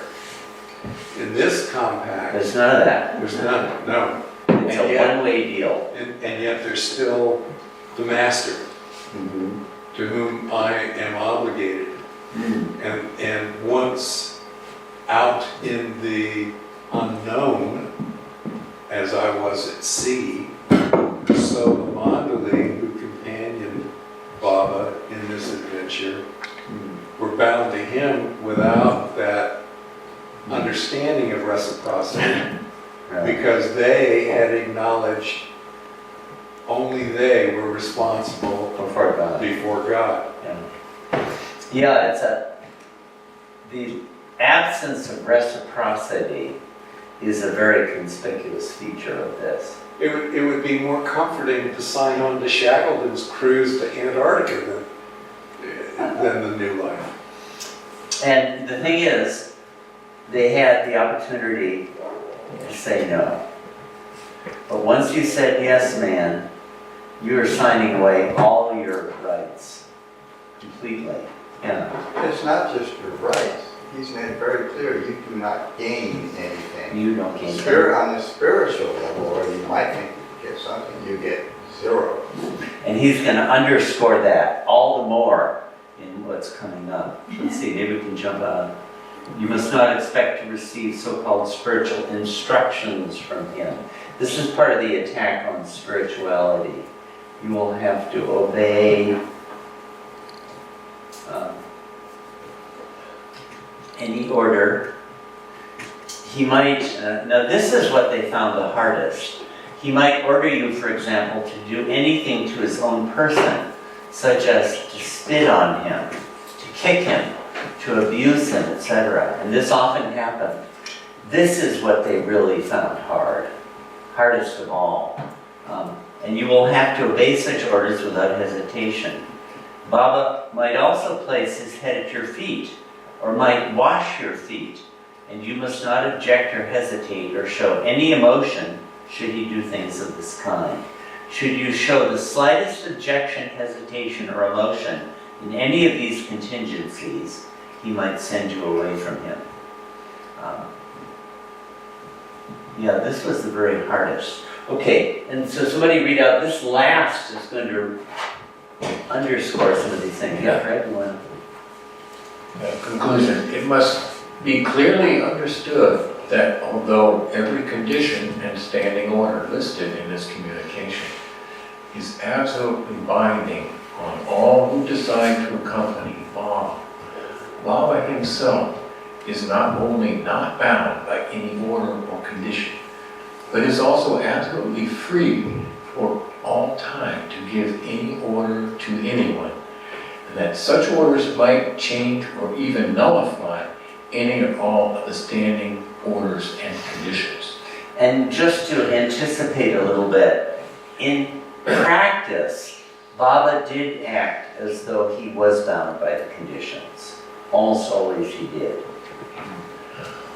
The one and only thing, however, in which Baba not only is not free, but deliberately binds himself, is regarding the first condition listed in this communication, to the effect that all who accompany Baba must take it as an absolute certainty that they will not receive the slightest benefit of any kind whatsoever, and that they must be prepared for every kind of disappointment and adversity. This condition will stand for all time and will never be changed or nullified by Baba. You know, I think this is really a lot of the new life is right here. You know, not to have that motive of spiritual gain. Seems to me that's what kills a lot of the spiritual paths. That feeling that I'm getting somewhere, that I'm kind of better than other people, or you know, that I'm advancing, and I'm giving this up. There's a quid pro quo. And I think that's actually what destroys the spiritual value of a lot of these paths. And Baba's going right at that. None of that in the new life. So I have a question, and the question is, how does it differ to think that you're better than someone else, or to think that you are doing better at obeying his orders than you previously were able to do?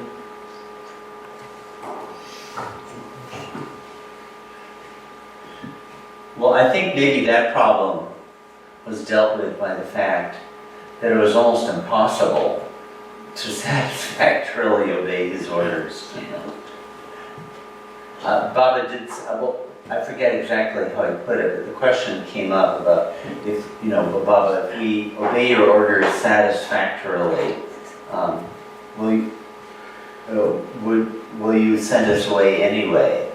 And Baba said something sort of like, if you obey my orders satisfactorily, I will be your servant and you will be my master. In other words, there's no way you can do it. Well, I'm thinking about things like the fact that sometimes there were arguments between the Manda there. They didn't get along with one another. And I don't remember that much in the New Life accounts, but certainly in ashram life that was the case. And so I'm thinking about, as those women, for example, learn to get along with one another better. Yeah. How does that play in here? You know, I can't remember in the New Life much of that happening. Can you guys remember any of that? It speaks to that in the Tales of the New Life. Right. And Don asked Meru that. yeah, and Meru said that we were very careful to remind each other. If anything like started, they would remind each other. Oh, you know, and they, the four of them could do that. Also, with Mara there, it's totally different. Yeah, the women's side was so much fact that, you know. Their focus is on Mara. Mara pleases Baba all the time anyway. So it was just, it would displease Baba, but it would also displease Mara. So, And among the men, I can't think of them fighting among themselves during the New Life. Can you guys? There was the strike.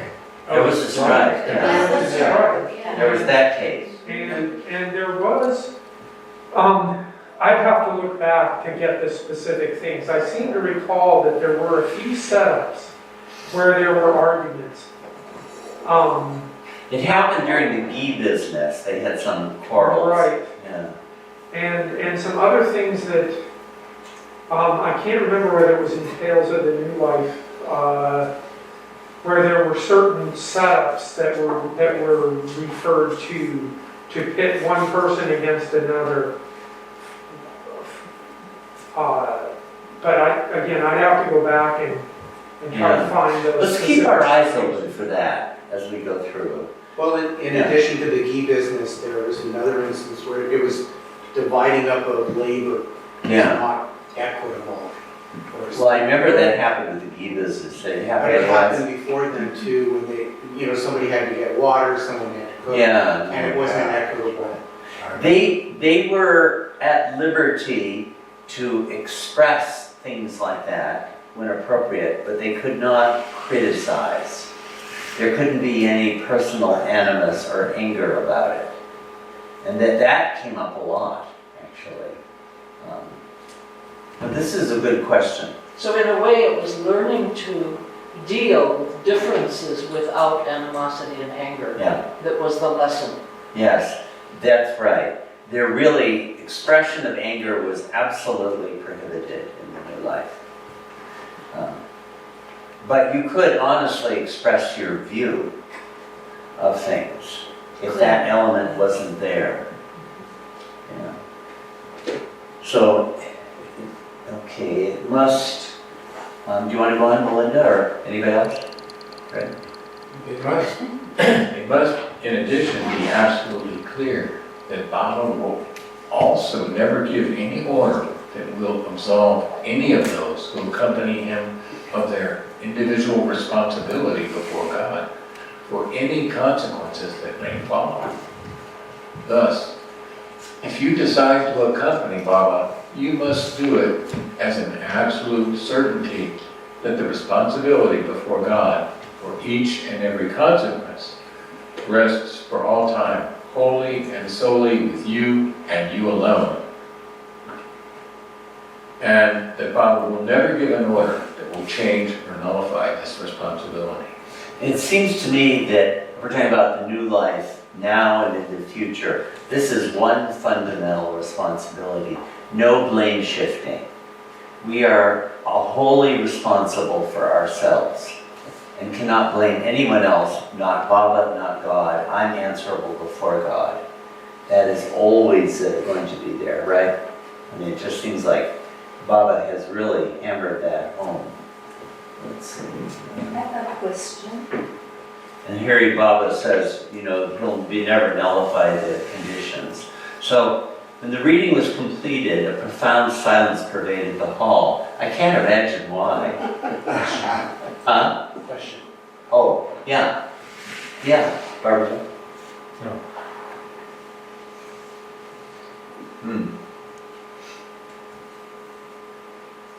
I forgot Yeah, I don't remember. okay. Well, the courage Guess I wasn't meant to ask that one. Yeah. Well, now here is the oath. And now, this is a question I have. Throughout the new life, Baba kept saying that he has to adhere to the conditions of his oath. The only clear oath from pertaining to the whole new life that I can see is this one.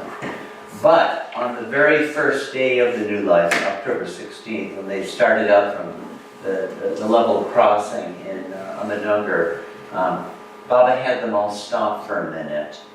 And then they continued, and Baba said, "Do you know what I was doing then?" And they said, "No." Baba said, "I was giving an oath. What it said is secret, and I can't tell you." So that's the other possibility for that. So when Baba keeps talking about adherence to his oath, what exactly is he referring to? This is the one written out version of this that I can see, unless some of you can find something else. Anyone want to read the oath? I will. Okay. Before God, the Absolute, whom those who have realized know as their own self, and whom believers believe to be all-pervading, all-knowing, all-powerful, all-loving, and all-merciful. Before this infinite existence, Baba, on behalf of himself and his followers, asks forgiveness for all mental, physical, and moral weaknesses called sins, and for all lies and false dealings, and for all impure and selfish actions.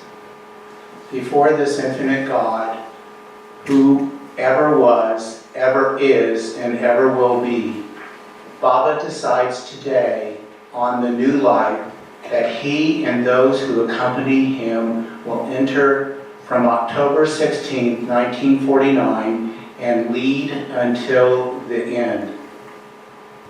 The new life will be based absolutely on all that has been dictated by Baba in the circular of conditions, and Baba invokes God to make him stand by it firmly and steadfastly as his companions in his new life are required to do. Okay, that's it. So, again, it's before God the Absolute. That keeps coming up. And then he asks for forgiveness. That will come up a lot. And then he says he's going to enter into the new life until the very end, an irrevocable step. But the only thing he seems really to be binding himself to is the circular of conditions, which we just read. So the oath refers back to the circular of conditions. That's kind of its substance, it seems to me. Does it seem like that to you? What else is he really binding himself to? And he's asking God to help him stand by it. That's what the help he's asking for. Yeah. My question, how does responsibility and the idea of God never being responsible mesh with the idea that we are minds made of impressions, samskaras, that are all made of choices determined by past events experienced by evolution and are utterly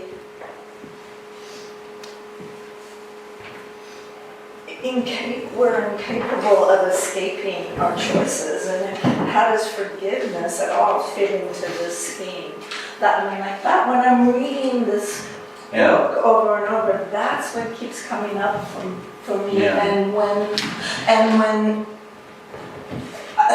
he's talking about sins and forgiveness and asking for forgiveness and all his prayers of repentance, and I just don't understand how it fits in this other scheme. Yeah. Well, Baba had, in this new life, was not really talking about his metaphysics or cosmology astrology or all of that. But the scheme you're talking about does not bring into its picture is the real self at the center of it, which is actually identical with God. So we're not completely a slave to those things. So it seems to me that in the new life you have to go back to that God center and act out of that in the presence and with answerability to God the Absolute. So in some way you're not a slave to all those things. As acting out of your real self, you're acting before Almighty God and trying to follow these conditions. But Baba keeps saying that's not possible.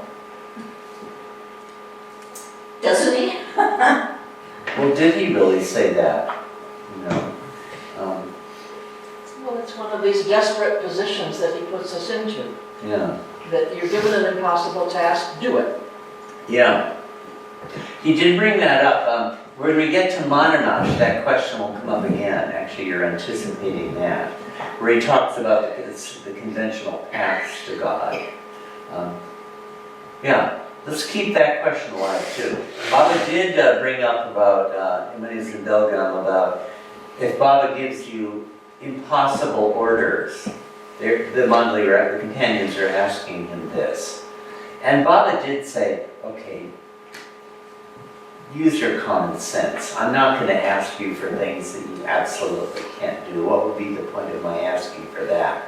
But, Baba said, if I were to ask you to tie a camel and to put it up on top of the roof, impossible task, right? If you've seen a camel recently, I mean, they're on the big side. Well, you should start doing it, even though you can't, even though it's impossible.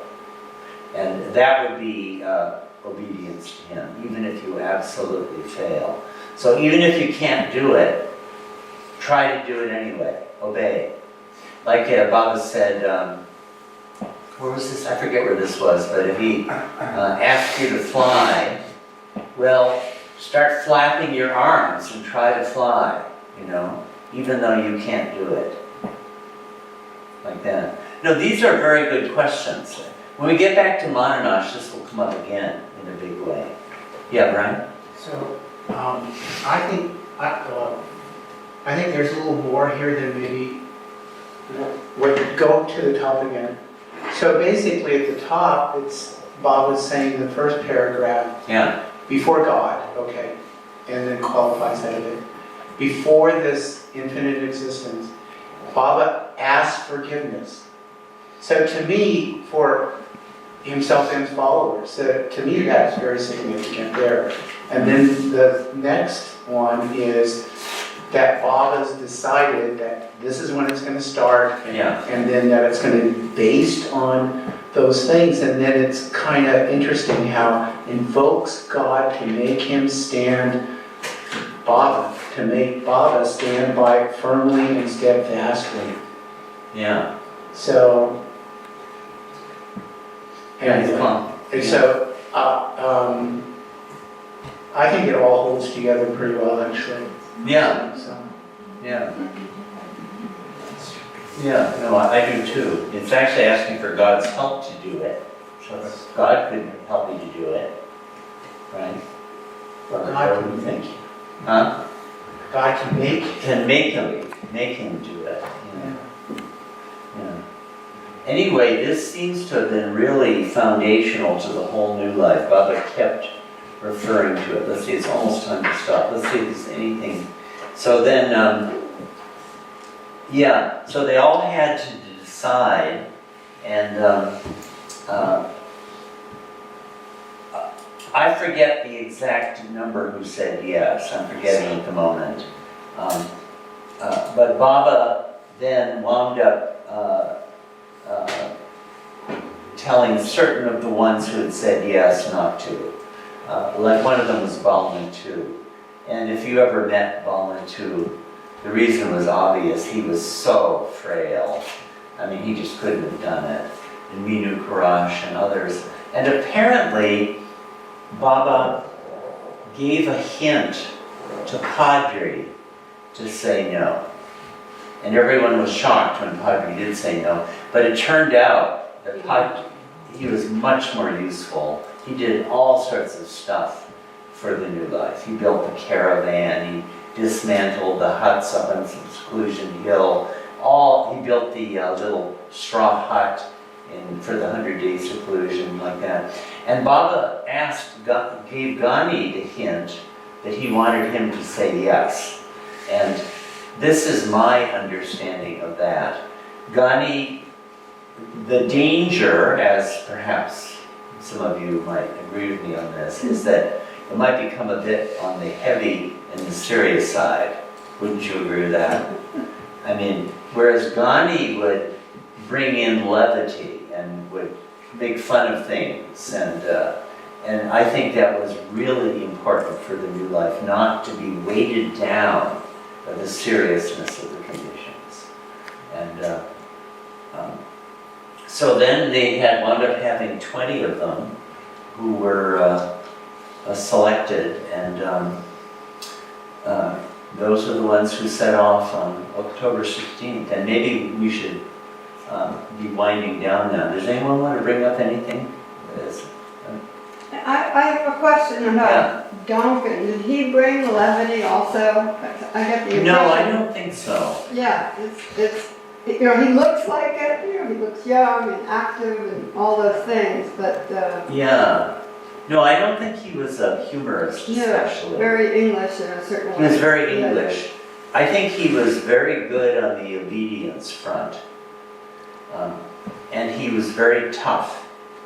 So he was quite useful during the New Life. And he was the only Westerner who went on it.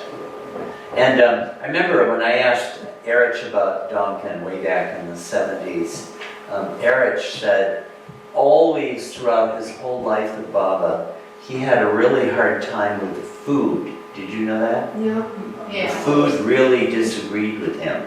Well, look at the New Life, man. I mean, they're having to beg, and whatever they got, they had to eat. So I'm sure, but apparently he never complained about anything. So he was really, really good that way. Apart from Ghani, I can't think of others who really would have been good on the humor side of things. But Baba did say to the women they should take it very seriously, but if at the same time they could laugh and tell jokes and have humor, that would please him immensely. So he didn't want it to be. Mani was good at that. She would do these tricks and funny things. And one of the first nights of the New Life, they were in a theater, and the theater light was on, and she was using her fingers to do all these, you know, what do you call that? Shadow. Yeah, like that. Yeah. And she was really good at She it. was really good. Yeah. So she added a lot of humor on the women's side of things. Okay, well, so we'll resume from here tomorrow. So thank you very much. And Yeah, thank you. J-Bob.